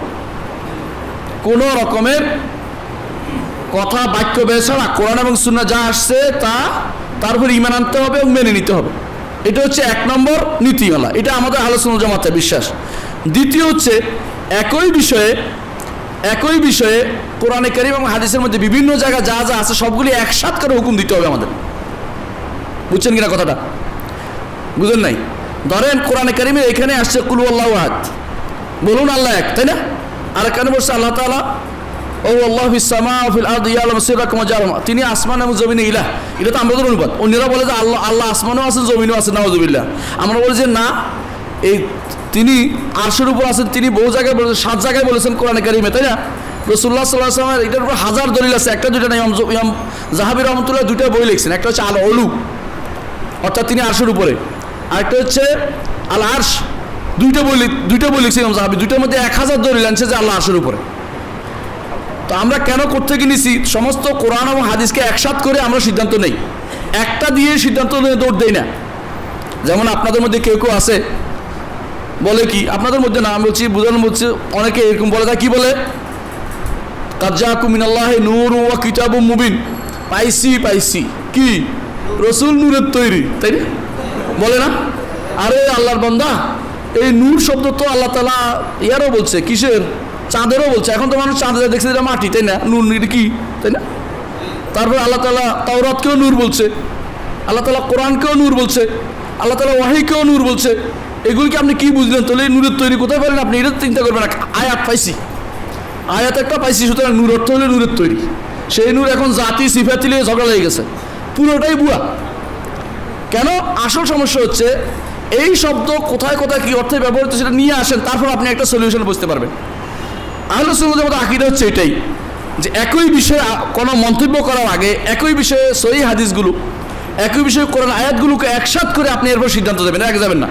এটা একটি নীতিমালা। এই জন্য ইমাম ইবনে তাইমিয়া রাহমাতুল্লাহ আলাইহি একটা কথা বলছিলেন, যেটা না বললেই নয়। তিনি বলছিলেন দুনিয়া নষ্ট করছে 4 শ্রেণীর লোক। একটা মতো ভুলে গেছে, 3টা মনে রাখতেছি। একটা হচ্ছে অর্ধ আলেম, আর হচ্ছে অর্ধ বৈদ্য, তাই না? একটা অর্ধ বৈদ্য, যে বৈদ্য মানে ভালো জানে না, হ্যাঁ, ভালো চিকিৎসা জানে না। আর হচ্ছে অর্ধেক আলেম, আর হচ্ছে অর্ধকারী, কেরাত নষ্ট করে দিবে, তাই না? আরেকটা ভুলে গেছি, যাক 4টা বলছে উনি। এই চার শ্রেণীর লোক দুনিয়া নষ্ট করছে।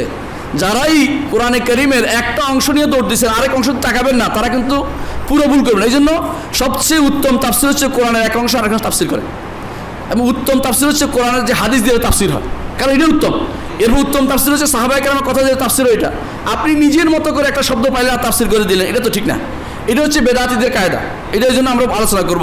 তাহলে দুইটা দিন নীতিমালা বলবো। একটা কি?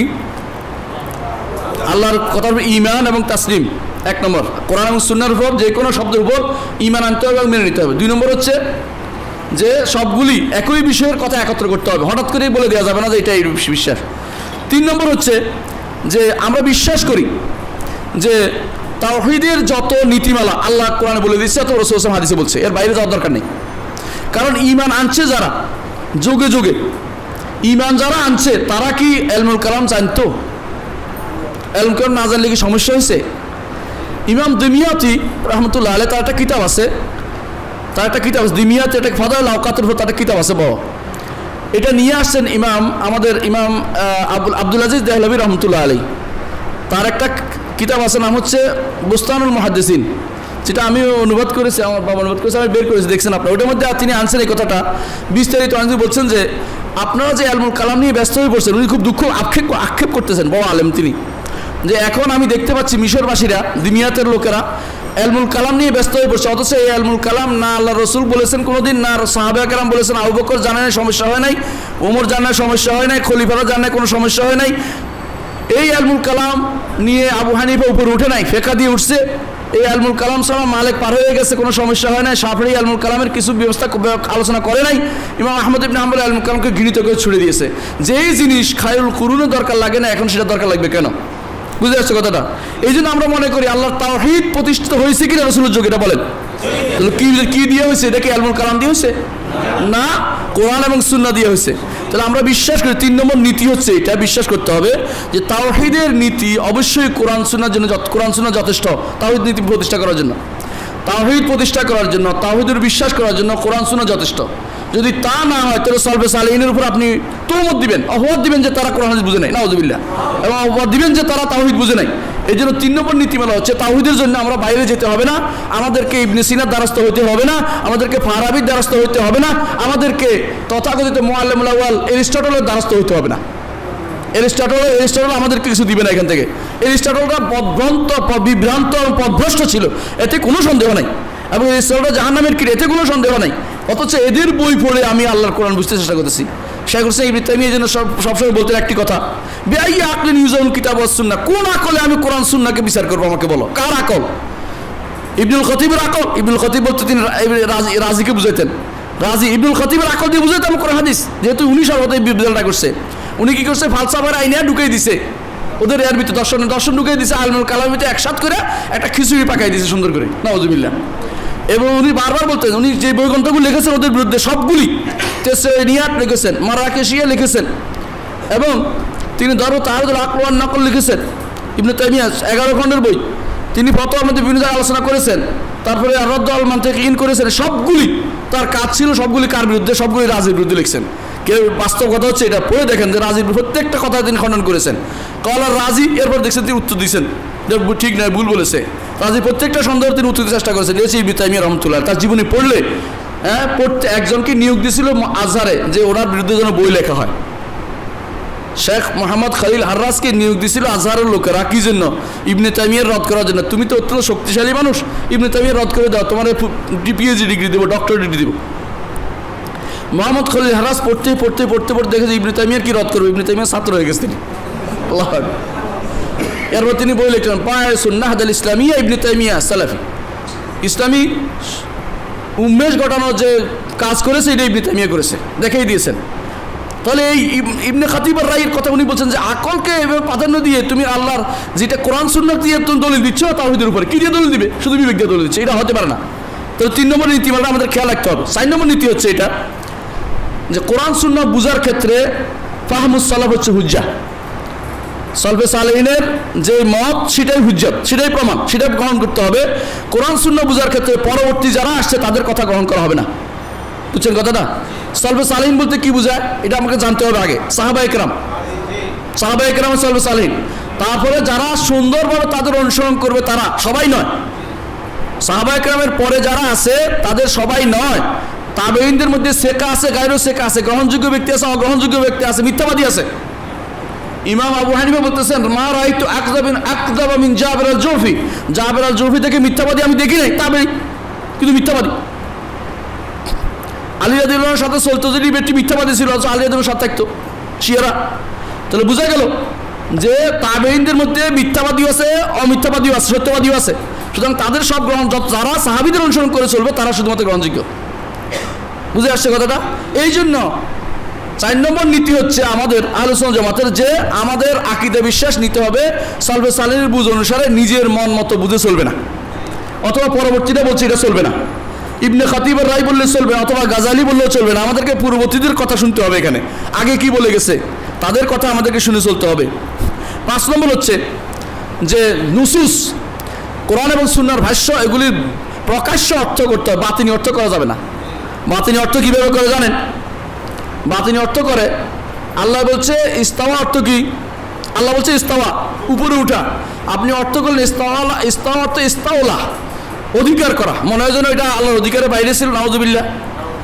এটা কেন করছে জানেন? আল্লাহর ইস্তাওলা অর্থ তো নির্দেশ দিয়েও হয়, এই জন্য আল্লাহর কোনো কর্মকাণ্ড অস্বীকার, আল্লাহর সিফাতকে অস্বীকার করার উদ্দেশ্য, সিফাত ফেলিয়াকে অস্বীকার করার উদ্দেশ্য। এক নম্বর হচ্ছে আল্লাহর সিফাত ফেলিয়াকে অস্বীকার করার উদ্দেশ্য।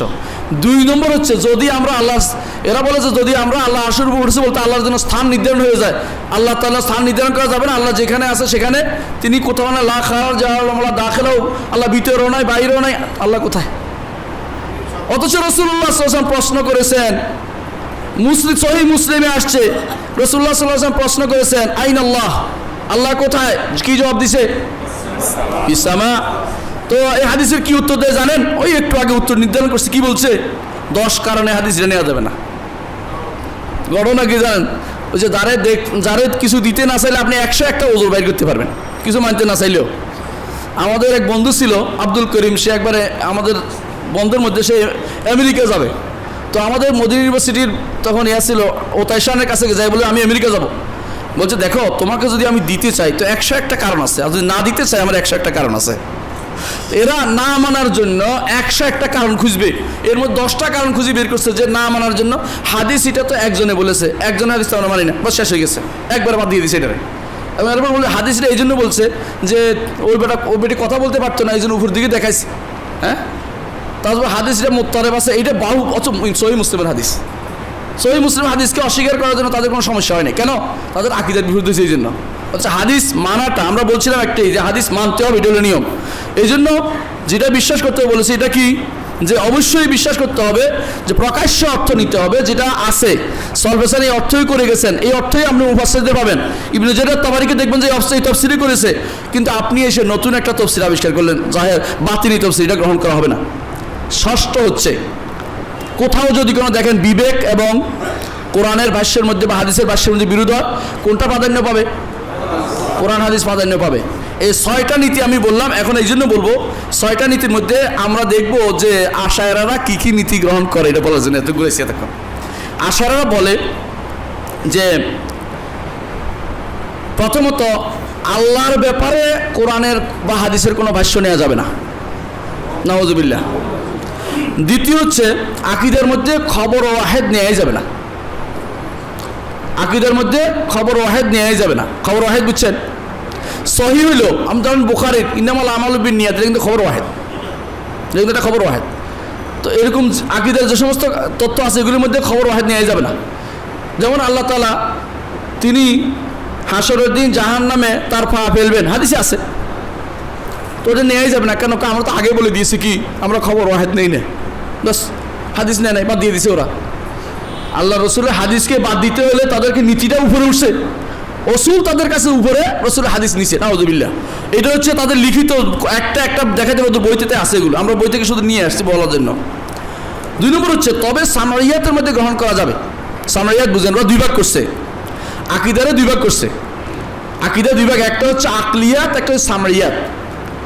সামরিয়াত হচ্ছে মরার পর থেকে শুরু করে জান্নাত জাহান্নাম ঢাকা পর্যন্ত সামরিয়াত, কেউ মরি নাই তো, এই জন্য মরে নাই তো, এটা শুনে আছে এই জন্য, কারণ ওই সময় তো আর আকল লাগবে না।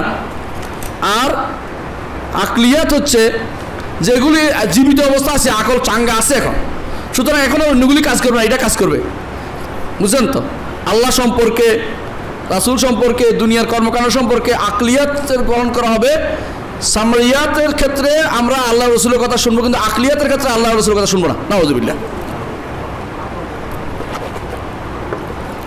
এই জন্য দেখবেন যে আপনি যে কোনো আকীদার কিতাব ধরেন, এখানে আল আকলিয়াত, এরপর দেখবেন যে আল্লাহ সম্পর্কে কি সম্পর্কে সময় আলোচনা করছে। যখনই কবরের কথা আসছে ওখানে লিখছে আস-সামরিয়াত, মানে একবার কবরের কাছে নিচের দিকেই শুনবে, আগের দিকে শুনবে না, মানে মরার আগে শুনবে না। বুঝছেন তো? মরার পরে শুনতে বাধ্য, কারণ দেখছে যে মরে যাচ্ছে এই জন্য শুনবে, এর আগ পর্যন্ত শুনবে না কেউ। আকলিয়াত সামরিয়াত দুই ভাগে ভাগ করে একটা বেদাত। এই বেদাত চালু করছে আশারারা, এবং এটা একটা অংশে কিছু মানে, মরার পর অংশে মানবে। মুতাজিলারা মরার পরেও মানতো না, বলছিলাম না? কবর আযাবকে অস্বীকার করছে, তারপরে ওজনকে অস্বীকার করছে, তারপরে সিরাতকে অস্বীকার করছে, বলছে রাতকে। এরা বলে যে মরার পরটা মানলাম, এখানে মিলেছে আমাদের এক জায়গায়, কিন্তু দুনিয়ার বুকে আমরা আকলিয়াতকে প্রাধান্য দিব, আকল। এই জন্য যে কোনো দেখবেন, যে কোনো অনেক মাদ্রাসা, আমার নাম বলতে চাচ্ছি না, দেখবেন যে এই বই না পড়াইলে, মান্তেক আর হিকমত না পড়াইলে ওনাদের কিন্তু মন ভরে না, এবং ওটার জন্য স্পেশাল বিশেষ দৃষ্টি রাখা হয়। এটা একটা বড় ইলমের বই মনে করা হয়। এদের মধ্যে যদি মুতাওয়াতের কোনো নাস পাওয়া যায় যেগুলি তাদের আকলের বিরুদ্ধে হয়েছে, এটাকে তাবিল করতে হবে। ওটা তো মানবে না, এটা বলে তাবিল, অপব্যাখ্যা করতে হবে। তাবিলকে আমি ব্যাখ্যা বলি না, অপব্যাখ্যা বলি, কারণ সাধারণ ব্যাখ্যা তো গ্রহণযোগ্য, অপব্যাখ্যা করতে হবে। এদের মধ্যে যারা সুফি, যেমন কে গাজালি রহমতুল্লাহ আলাইহি, উনি কি করছে, উনি আরেকটু বাড়ছে, উনি বলছেন যে যদি কাশফ এবং যোগ, সুফিবাদকে ঢুকেছে তো, উনি দেখছেন যে কাশফ এবং যোগকে যদি কোনো বিরোধী হয়, তো কাশফ এবং যোগ প্রাধান্য পাবে, কিন্তু কাশফ এবং যোগ প্রাধান্য পাবে, কিন্তু আল্লাহ এবং তার রসুলের বাণীর উপর এটা প্রাধান্য পাবে। কেন? আমার কাশফ বলছে, আমার যোগ বলছে। এই জন্য অনেকে দেখবেন যে কাশফ এবং যোগ দিয়ে দলিল দিচ্ছে। আমি নাম বলতে চাই না, আপনারা বুঝেন এগুলো কোথায় কোথায় এরকম কাশফ এবং যোগের দলিল দিচ্ছে। দেখবেন এই কাশফ খুলে গেছে, অমুকের হাত বের হয়ে গেছে, এগুলি দিয়ে দলিল দিচ্ছে। এগুলি সবই হচ্ছে তাসাউফের এইটা ঢুকা, এবং নাম দিচ্ছে আল ইলমুল লাদুন্নি, ইলমুল লাদুন্নি, আল্লামনাহু মিন লাদুন্না, ইলমা থেকে নিচে বুঝলাম, কিন্তু এটা কি আল্লাহ তোমারও দিছে নাকি? এটা কিভাবে দিছে? মাধ্যম কি? মাধ্যমের কোনো ইচ্ছা নাই, কাশফ হয়ে গেছে, ওনার খবর হয়ে গেছে, মুখের কাশফ খুলে গেছে। এই জাতীয় কথাগুলি এখনো ওয়াজ শুনে আপনাকে শোনাইতে পারবে, এখনই আমাদের কাছে আছে এরকম ওয়াজ শোনায়। আচ্ছা, মানলাম, এটা বোঝা গেল যে তারা, আমি যেটা বলতে চাচ্ছি, তারা হচ্ছে কোনো আকীদার আল্লাহ সংক্রান্ত জায়গাতে আকল ছাড়া কেউ চলতে পারবে না, ওটা বলে মাথা দিয়ে আছে। আচ্ছা, সঙ্গে হচ্ছে তৃতীয় হচ্ছে যে কোনো জায়গাতে আকল এবং নকল দুটাকে মানতে চায়। একটা কি? আল্লাহকে দেখার বিষয়টি, যেহেতু এটা আখিরাতের সাথে সম্পৃক্ত, দুনিয়াতে বলছে, এই জন্য এটাকে মানতে রাজি আছে। আখিরাতে আল্লাহকে দেখা যাবে কিনা? আকল এবং নকল দুটাতে মানছে রাজি। আকলে কেমন মানছে, করাটা অস্বীকার করার কিছু নাই, নকলে আসছে যেহেতু, আর সেই সমাজে কী হবে দেখবে, পরের ব্যাপার। এই জন্য আর একটাতে তারা বলে যে শুধু কোরআন হাদিসের কথাই চলবে, এটা কি মানে, এটা কি সামরিয়াত, অর্থাৎ মৃত্যুর পর থেকে শুরু করে জান্নাতে যাওয়া পর্যন্ত এটা শুধু সামরিয়াত, এখানে আর আকলের কথা বলে না। কিন্তু দুনিয়ার বুকে যেখানে বেশি দরকার তাওহীদের ব্যাপারে, এখানে আকল দিয়ে প্রাধান্য দেয়। আচ্ছা, এদের মধ্যে আরেক গোষ্ঠী আছে, তারা বলে যে, যেটা বিশেষ করে রাজি যেটা বলছে যে কখনো আল্লাহ রসুলের হাদিস কোনোটাই ইয়াকিনের ফায়দা দেয় না, জন্নের ফায়দা দেয়। জন বুঝছেন, ধারণা, অর্থাৎ ধারণা, এটাকে বলা হয় কেউ গালবজন বলেন, অথবা সুধারণা বা প্রাধান্যপ্রাপ্ত ধারণা যেটা বলে, কিন্তু ইয়াকিনের ফায়দা দেয় না। অথচ আমরা বিশ্বাস করি সহিহ হাদিস হলে কোরআনে কারীম এটা ইয়াকিনের ফায়দা দিচ্ছে, সহিহ হাদিস হলে ইয়াকিনের ফায়দা দিতে আমরা বিশ্বাস করি, এটা আহলে সুন্নাত ওয়াল জামাতের আকীদা। কিন্তু তারা বিশ্বাস করে না জনের ফায়দা, জন হলো ধারণা, সুতরাং ধারণা বাদ দিলে অসুবিধা কি, বাদ দিলাম। আর এদের বলে জন যেহেতু ধারণা আর আকল যেহেতু শক্তিশালী, সুতরাং আকল দিয়ে জনকে আমরা তাড়াই দিব। এর অর্থ হচ্ছে আকল হচ্ছে কাতই, অকাট্য, আর জন হচ্ছে ধারণার মতো, ধারণা বাদ দিলে হয়, আকলটা নিলে হয়। এই জন্য বিবেককে প্রাধান্য দিচ্ছে এদের মধ্যে। আচ্ছা, এদের মধ্যে আরেক গোষ্ঠী আছে, তারা বলে যে খবর ওয়াহেদের দিকে আলোচনারই দরকার নাই, খবর। এই জন্য তাদের পৃষ্ঠার পর পৃষ্ঠা বই লিখছে, দেখবেন শত পৃষ্ঠা। আমি দেখলাম একটু আগে একটা বই পড়তেছিলাম গাড়িতে, বই আসতে আসতে পৃষ্ঠার পর পৃষ্ঠা লিখছে, একটা কোরআনের একটা হাদিস নেই। কেন জানেন? সফহান একদম পুরোটাই, আর দানো সফহান, এটাকে বাদ দিয়ে সে নিজের মন মতো লিখে ফেলছে। কার থেকে পাইছে? পাইবে। কাল আল মুআল্লিমুল আউয়াল, মুআল্লিম আউয়ালকে জানেন? প্রথম মুআল্লিম কে ছিল? এরিস্টটল। কাল আল মুআল্লিমুস সানি ফারাবি, মুআল্লিমুস সানি ইবনে সিনা, সালিস ফারাবি, এইভাবে ভাগ করে করে ওদের তিনজন হয়েছে বড়।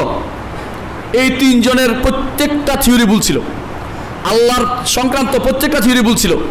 তাদের অন্যান্য জিনিস চলো, দুনিয়ার ব্যাপারটা আমরা আলোচনা করি, ডাক্তারের বিষয়ে আলোচনা করতেছি না। আল্লাহ সংক্রান্ত যা বলেছে তিনজনে ভুল করেছে। আর আমরা বড় বড় দেখার জন্য আমাদের এই দার্শনিক ছিল, অমুক ছিল, তমুক ছিল, বিশ্বাস করেন এদের দ্বারা ইসলামের কোনো উপকার হয়নি, কোনোদিন হয়নি এদের উপকার। ইবনে সিনা নিজে ছিল কারামাতা ফেরকার, ফারাবি আল্লাহর বিশ্বাসই ছিল না। তাহলে এই সমস্ত লোকদের দিয়ে আমরা আমাদের ইমান কীভাবে তাজা করতে পারবো? ইমান কখনো ঠিক থাকবে না এই সমস্ত লোকদের নিয়ে শুনলে। এই মানুষগুলো থেকে আমরা দেখতে পেলাম তাহলে আমাদের ওদের প্রথম ভুল ছিল কি? আকীদা কোত্থেকে নিতে হবে এই নীতি ঠিক ছিল না। আর এইটা যদি ঠিক না থাকে আর বাকিগুলি কিন্তু এমনিই বাদ যায়। এবার আমরা একটা উল্লেখ করব, উজুদুল্লাহ, আল্লাহর অস্তিত্ব সম্পর্কে আহলে সুন্নাত জামাতের আকীদার কথা হলো এটা আল্লাহর যে অস্তিত্ব আছে এটা ফিতরি জিনিস, এটা মনের স্বাভাবিক মনের বিষয়। মন বলে অটোমেটিকলি আল্লাহর অস্তিত্ব স্বীকার করে নেয়, এখানে বেশি কিছু কিলাকিলি লাগে না। কিন্তু আশ্চর্য হবেন, আশায়রারা কি করছে? আল্লাহর অস্তিত্ব আগে প্রমাণ করতে হবে। তাদের সারা জীবনের পুঁজি হচ্ছে আল্লাহর অস্তিত্ব প্রমাণের জন্য একটা নীতি, এটাকে বলা হয় হুদুস, আর এটার আরেক নাম হচ্ছে হুদুস আল ইমকান, হুদুস আল কিদাম, অর্থাৎ আল্লাহকে কাদিম সাব্যস্ত করা। কাদিম পুরাতন তো কিন্তু এটা আসল গুণ না, আল্লাহ হচ্ছে আউয়াল। পুরাতন তো শেষ কথা নয়, আউয়াল হচ্ছে প্রথম। তো তাহলে এরা আল্লাহর এই কাদিম সাব্যস্ত করে আর সমস্ত মানুষকে হাদেস সাব্যস্ত করে। এরপর বলে যে কাদিম এবং হাদেস এর মধ্যে সারা জীবন ব্যয় করে এই যে সিস্টেমে তারা আল্লাহর উজুদুল্লাহ সাব্যস্ত করছে, এটা হচ্ছে তাহসিল হাসিল বা অরণ্য রোদন। কারণ মানুষ আল্লাহর অস্তিত্ব নিয়ে আসলে মানুষের মধ্যে সমস্যা ছিল না। সমস্যা ছিল কি? আল্লাহ তাআলার ইবাদত নিয়ে, একমাত্র একজনের একটা সত্তা মানা নিয়ে সমস্যা ছিল। তাহলে এরা এই জায়গাতে নিজের সারা জীবন ব্যয় করার কারণে কি করছে? কোনো সিদ্ধান্তে আসতে পৌঁছে নাই। তারা বলছে আল্লাহ তাআলা জাওহার না, আল্লাহ তাআলা জিসিম না, আল্লাহ তাআলার কোনো দিক নাই, আল্লাহ তাআলার কোনো স্থান নেই। এভাবে বলতে বলতে সারা জীবন ব্যয় করেছে। ওদের বইটা পাবেন যে পুরো জায়গাটা এটা। এই জন্য আপনি দেখবেন অনেক নাসাফিয়া পড়েন, প্রথম থেকে আপনি এটা পাবেন, যদিও নাসাফিয়া ওদের না, মাতুরিয়াদের। 3 নম্বর হচ্ছে, আমি তাড়াতাড়ি করছি যেহেতু আমাকে ইঙ্গিত দেওয়া হয়েছে, আশায়রাদের আরেকটি ভুল হচ্ছে তাওহীদের ব্যাপারে। এই ভুলটা মারাত্মক ভুল। আশায়রাদের কথা হচ্ছে তাওহীদ হচ্ছে হুয়া ওয়াহিদুন ফি যাতিহি লা কাসিম লাহু, তিনি একক সত্তা, তার কোনো ভাগ নাই। দ্বিতীয় হচ্ছে তিনি একক সত্তার গুণে, তার কোনো মত কিছু নাই, অর্থাৎ গুণ অস্বীকার করার জন্য মত নাই বলছে। তার আফআল, তার কর্মকাণ্ড, তার সৃষ্টির মধ্যে কোনো শরীক নেই। আচ্ছা, আল্লাহর ইবাদত করতে হবে, এটা কি বলছে কোথাও? বুঝছেন কিনা? তাওহীদুল রুবুবিয়্যাহ সাব্যস্ত করছে, তাওহীদুল উলুহিয়্যার নামগন্ধ তাদের তাওহীদের ভিতরে নাই। এই জন্য কোনো সংজ্ঞার ভিতরে তারা তাওহীদুল উলুহিয়্যাহ উল্লেখ করে না। অথচ তাওহীদুল উলুহিয়্যাহ হচ্ছে প্রাণ, তাওহীদ হচ্ছে সমস্ত নবী রাসূলদের দাওয়াত। রাসূলরা কাছে কি বলতেন? মা লাকুম মিন ইলাহিন গায়রু, কেউ বলতো না মা লাকুম মিন রব্বিন গায়রু, বলতো না। রুবুবিয়্যাহ নিয়ে তাদের বাড়াবাড়ি ছিল না, কারণ তারা বুঝতো রুবুবিয়্যাহ সবাই মানতোই, রুবুবিয়্যাহ রব মানতো, একজনকে রব মানে, কিন্তু আল্লাহর নামগুলিকে অস্বীকার করতে কেউ তারা ইবাদত করতো না, এরকম। তাহলে বোঝা গেল যে সমস্যা যেখানে ছিল সেখানে তারা আসে নাই। তাওহীদ তারা বুঝছে সেটা কি? রুবুবিয়্যাহ স্বীকৃতি দেয়া।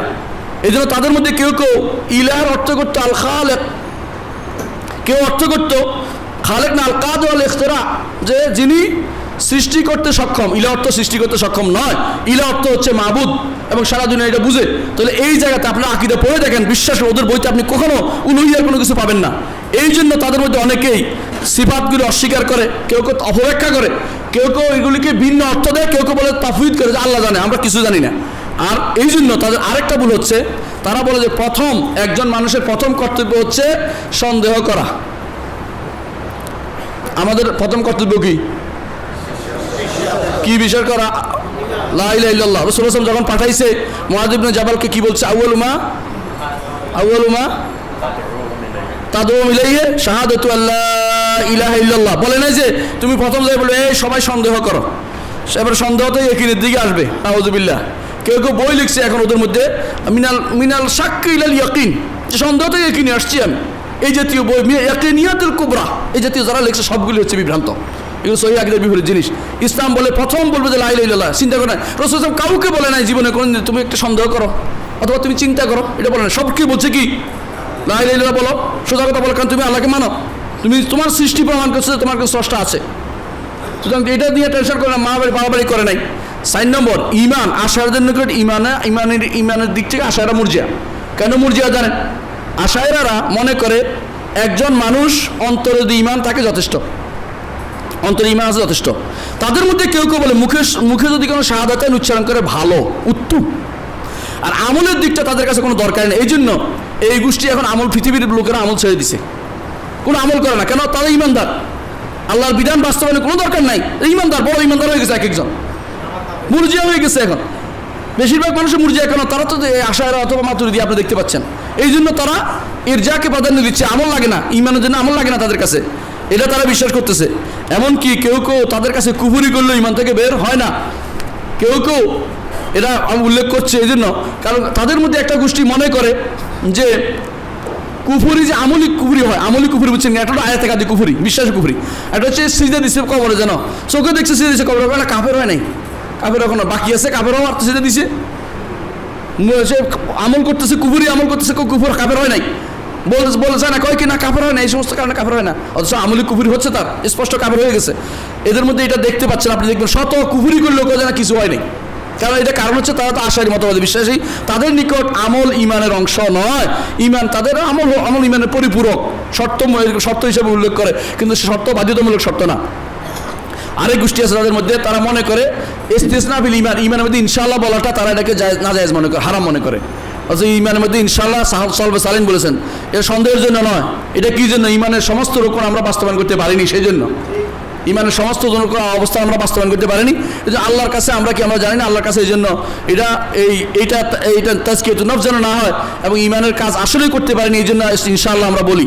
এটা অর্থ এই নয় যে এমন সন্দেহের জন্য না, অথচ তারা বলে কোনোভাবে ইনশাআল্লাহ বলা যাবে না, হচ্ছে আল্লাহ বলছে, রাসূল সাহাবায়ে কেরাম বলছে, বহু আল্লাহ বলছে কি ওয়াইন্না ইনশাআল্লাহ বিকুম লাহিকুন, শিখাই দিয়েছেন আমাদেরকে, রাসূলুল্লাহ সাল্লাল্লাহু আলাইহি ওয়াসাল্লাম বলে দিয়েছেন না যে কোরআনে কারীমের সূরা ফাতহের মধ্যে আছে কি, হ্যাঁ, লা তাদখুলুল মাসজিদাল হারাম ইনশাআল্লাহ আমিনিন, এটা কি সন্দেহের জন্য নাকি? না, সন্দেহের জন্য। তাহলে ঈমান ইনশাআল্লাহ ব্যবহার করা জায়েজ, কোনো সমস্যা নেই, কিন্তু ওরা বলে জায়েজ নেই। আশায়রা তাকফীরের ক্ষেত্রে দেখবেন বলছিল যেটা, কখনো কখনো একবারে গুনাহ সবগুলি করলেও কাফের না, কখনো কখনো ঈমান ওদের বিপরীতগুলো সবগুলি কাফের বানায় ফেলে, ওদের বিপরীত দাঁড়ান না, কব অমুক কাফের, অমুক মুজাসসিমা, একটু আগে শুনছেন না আশাক বলছে অমুক মুজাসসিমা, অমুক এটা বলে কাফের বানায় দিচ্ছে, এর পিছনে নামাজে হবে না বলে। অথচ এই জায়গাতে তারা কিন্তু কাফের বানাচ্ছে সিদ্ধহস্ত বিরোধীদেরকে, কিন্তু যেখানে বিধান লঙ্ঘিত হচ্ছে, ঈমান বিরোধী হচ্ছে, সেখানে কোনোদিন তারা কাফের কথা বলবে না। আর ওদের সামনে অনেকেই আজকাল নাচ গান করে বেড়াচ্ছে, দুনিয়ার সমস্ত গুনাহ করে বেড়াচ্ছে, শরীয়ত বিরোধী কাজ করে বেড়াচ্ছে, ওরা বলবে না এটা কিছু হয় না, চোখ বন্ধ করে রয়ে গেছে, শুধু আপনার বিরুদ্ধে আপনার মসজিদ, আপনার সমস্ত ইয়া বন্ধ করার জন্য প্রতিষ্ঠান বন্ধ করবে, আপনার মাহফিল বন্ধ করবে, আপনার আলোচনা বন্ধ করবে, আপনার ওয়াজ বন্ধ করে দিবে, এটার জন্য আপনি একবার কাফের চেয়ে নিকৃষ্ট হয়ে গেছেন। কাফির কোথা দেখছেন তো? কারণ ঈমান ঠিক জায়গা ঠিক নেই, কথা কি বলতে হবে। কোরআনে কারীম ওদের নিকট কি? কোরআনে কারীম ওদের নিকট আল্লাহর কালাম নয় বাস্তবে। কেন? আল্লাহর কালাম তো হচ্ছে কালামুন নফসি, আল্লাহর কালাম তার নফসের ভিতরে আছে। আচ্ছা, নফসের কথাটা কেমনে বাইরে আসলো আমাকে বলেন তো? এদের মধ্যে আবার মতভেদ হয়ে গেছে, কয় যে তিনি জিবরিলকে শিখাই দিয়েছেন। বলো তো, জিবরিল বলছে, এখন যে কথাটা কার হয়? জিবরিল হয়ে যায় না? অথচ আহলে সুন্নাত ওয়াল জামাত আকীদা হচ্ছে আল কোরআনু গায়রু মাখলুক, কোরআন কালামুল্লাহ মিনহু বাদা ওয়া ইলাইহি ইয়াউদ, তার থেকে আসছে তার কাছে ফিরে যাবে, এবং কোরআন শোনা যায়। আল্লাহ বলছে যে ইসমাউ কালাম আল্লাহ হাত্তা ইসমা কালাম আল্লাহ, আল্লাহর কালাম শোনা যাবে, শুনছে, এবং আল্লাহর কালাম শোনার পরে হাদিসে আছে যে ফেরেশতারা বেহুশ হয়ে পড়ে যায় যখন আল্লাহ তাআলা কোনো নির্দেশ দেন। এরা বলে যে আল্লাহর কথা শোনা যায় না, আল্লাহ কথা বললে কি লাগবে? জিহ্বা লাগবে, তারপরে হ্যাঁ যে ছোটো জিহ্বা লাগবে, দাঁত লাগবে, এই সমস্ত কথা বলে আল্লাহ কথা বলে না।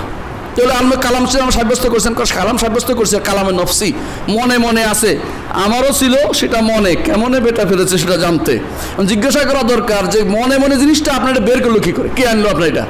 এটা হচ্ছে আশায়াদের আরেক ভুল। আল্লাহর কোরআন সম্পর্কে আসলে ধীরে ধীরে তারা ঠিক মুতাজিলাদের মতে চলে গেছে। এটা হচ্ছে মাখলুকে বলে, কারণ ঘুরে ফিরে মাখলুক বলে। প্রথমে বলে যে কালাম নফসি, পরে যখন বলে কালাম নফসি কীভাবে আসছে, তখন ধীরে ধীরে একসময় বলতে থাকে যে মাখলুক। তো হরফ নাই সৌত নাই, করে না আল্লাহর কালামের কোনো হরফ নাই সৌত নাই। যে ব্যক্তি বলবে হরফ আছে সৌত আছে, কাফের, নাউযুবিল্লাহ। এখানে কাফের বানাই ফেলতেছে। অথচ এখানে এটা হলো আল্লাহ তাআলার কালামের হরফ আছে না, আপনি শুনে আপনি পড়ে পড়ে ফু দেন। কি পড়ে ফু দেন? আল্লাহ কালাম না। রাসূলুল্লাহ সাল্লাল্লাহু আলাইহি ওয়াসাল্লাম আউযু বিইজ্জাতিল্লাহ, রাসূলুল্লাহ সাল্লাল্লাহু আলাইহি ওয়াসাল্লাম আল্লাহর ইজ্জত কুদরতি বলছে। রাসূলুল্লাহ সাল্লাল্লাহু আলাইহি ওয়াসাল্লাম বলছেন আউযু বিকালিমাতিল্লাহি তাম্মাত মিন শাররি মা খালাক।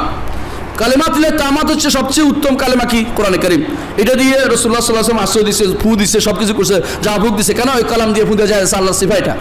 আর সিফা মাখলুক নয়, সিফা মাখলুক হয় না। খালেক সিফা হচ্ছে আফআল, সিফা হচ্ছে আল্লাহর গুণ, আর মাখলুক হচ্ছে আফআল। আমরা হচ্ছি আফআল আল্লাহর, আমরা হচ্ছি মাখলুক। সিফা আল্লাহর জিনিস, আল্লাহর জিনিসকে তারা মাখলুক বানাই ফেলছে, নাউযুবিল্লাহ। আচ্ছা, এদের মধ্যে কেউ কেউ বলে একটাই কথা, আল্লাহর কথা একটাই।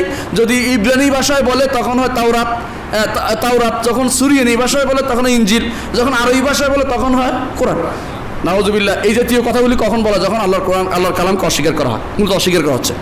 আচ্ছা, তাকদীরের মাসালা আসেন, আমি সংক্ষেপ করছি, সময় কমে যাচ্ছে ইনশাআল্লাহ। তাকদীরের মাসালায় ভুল তাদের কি ভুল জানেন? প্রথমে বলবে যে তাকদীর আমরা স্বীকার করি, যে 4টি স্তরে স্বীকার করতে, 4টি স্তর তাকদীর আমরা জানি। কি? আল্লাহ তাআলা 4টি স্তর তাকদীর, যে ব্যক্তিরা বিশ্বাস করবে তার ঈমান থাকবে না। একজন হচ্ছে আল্লাহ তাআলা সব জানেন, দ্বিতীয় আর সব লিখে রেখেছেন, তৃতীয় হচ্ছে আল্লাহ তাআলা হওয়া চান, তৃতীয় হচ্ছে, চতুর্থ হচ্ছে এটা হয়। এটা স্বীকার করতে হবে। যে কোনো জিনিস পৃথিবীতে তিনি জানেন, লিখছেন, হওয়া চায়, হয়, সৃষ্টি হয়। ঠিক আছে? এই জায়গাতে এসে এরা কি করছে? তাকদীরের মাসালাতে এসে 3টা মানে কোনটা? আল্লাহ তাআলা জানেন, লিখছেন, ঠিক আছে, হওয়া চান এটা মানে হয়, এটাও মানে, কিন্তু হওয়া চান মধ্যে একটা সমস্যা হয়েছে। কয় জি আল্লাহই হয়, আসলে আমরা শুধু দৌড়ে থাকি। ওদের একজন উদাহরণ দিছে, হ্যাঁ, লিখছে যে কয় যে গাড়ির যেমন স্টিয়ারিং ধরে থাকি, আসলে আমি তো চালাই না, কে তো তিনি সময় মতো চালাইয়া দেন, মানে চালায় না, আমারও স্টিয়ারিং বসাইছে তিনি। ওরা বলে এটাকে বলা হয় আল জাবরুল মায়ানবী, অদৃশ্য জগৎ, যে দেখতে পাই না আমি, আমাকে সেভাবে চালাচ্ছে, আমার কিছুতেই কিছু হয় না, সব কিছু তার পক্ষ থেকে হয়। এগুলো বলে গল্প কবিতা বলতেছে, আপনি শুনবেন বহুত। এই পুরোটাই তারা বিশ্বাস করে, জাবরে মায়ানবী বিশ্বাস করে, অর্থাৎ অদৃশ্য একটা মজবুর, আমার কিছু আসলে করার ছিল না। এটা ঘুরে ফিরে ওই কথা চলে যায়, যেমনে নাসাও তেমনে নাসি, ফুতুরের কি দোষ, নাউযুবিল্লাহ। এই জন্য কবি বলতেছেন ওমাম্মা ইউকালু ওয়ালা হাকিকাতা তাহতাহু মাকুলাতুন তাদনু ইলাল আফহামি আল কাসবু আনদাল আশারি ওয়াল হালু আনদাল বাহশামি ওয়া তুফরাতিন নাজামি। কাসব আশারি, আশারি বলে ধরুন আপনি ওই দিক থেকে রওনা হয়েছেন, আমি ওই থেকে রওনা হয়েছি, মাঝখানে এসে গায়ে গায়ে লেগে গেছে, বাস এটাই। আসলে আমার কোনো উদ্দেশ্য নেই আপনার সাথে লাগার। উনি বলতে চাচ্ছে এটা আমরা যে দুনিয়াতে কাজ করি, আমাদের কোনো কর্মই কাজ ঠিক মতো হয় না। আল্লাহ যেটা চাই এটা যেহেতু হয়, আমাদের এটার কোনো মূল্যহীন হাঁটাহাঁটি হলে মানুষের এটা সত্য নয় কথাটা। আমি তো কথা করতে আসতাম না, মূল্যহীন কেন, ইচ্ছা করতে আসছি কথা বলতে। তাহলে এই যে ব্যক্তি বলতেছে এই কথা, সেই কোরআন হাদিসের বিরোধী কথাবার্তা বলছে, এটাই হচ্ছে আসলে তারা জাবরিয়া, সত্যিকার অর্থে তারা জাবরিয়া। এই জন্য আমাদের শেখ মোহাম্মদ সালেহ আলু শেখ, সালেহ আব্দুল্লাহ আলু শেখ, যিনি সৌদি আরবের ছিলেন, ধর্মমন্ত্রী ছিলেন কিছুদিন আগে, এবং আরও সর্বোচ্চ পর্যায়ে আছে এখন, তিনি বলেন যে এটার নামে হচ্ছে জাবরুল মায়ানবী। এটার মধ্যে আর জাবরিয়াদের কথার মধ্যে আসলে কোনো পার্থক্য নাই। এটা শুধু একটা কথা দিয়ে শুধু আমাদেরকে পেঁচিয়ে রাখা হয়।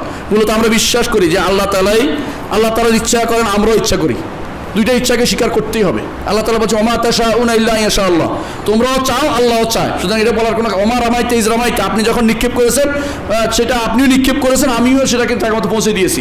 তাহলে রসুল নিক্ষেপ করেছেন, আমরা দুইটাই স্বীকার করি, ওটা একটা স্বীকার করে যে রসুলই করছে, আমরা আল্লাহই করছে, আমরা কেউ করি না, নাউযুবিল্লাহ। আচ্ছা, এরপরে আসে, আমি শেষ করে যাচ্ছি সবব। তারা বলে যে কোনো কিছুর কারণ, আসলে কারণ কোনো কিছু নাই, কারণ বলতে কোনো কিছু নাই।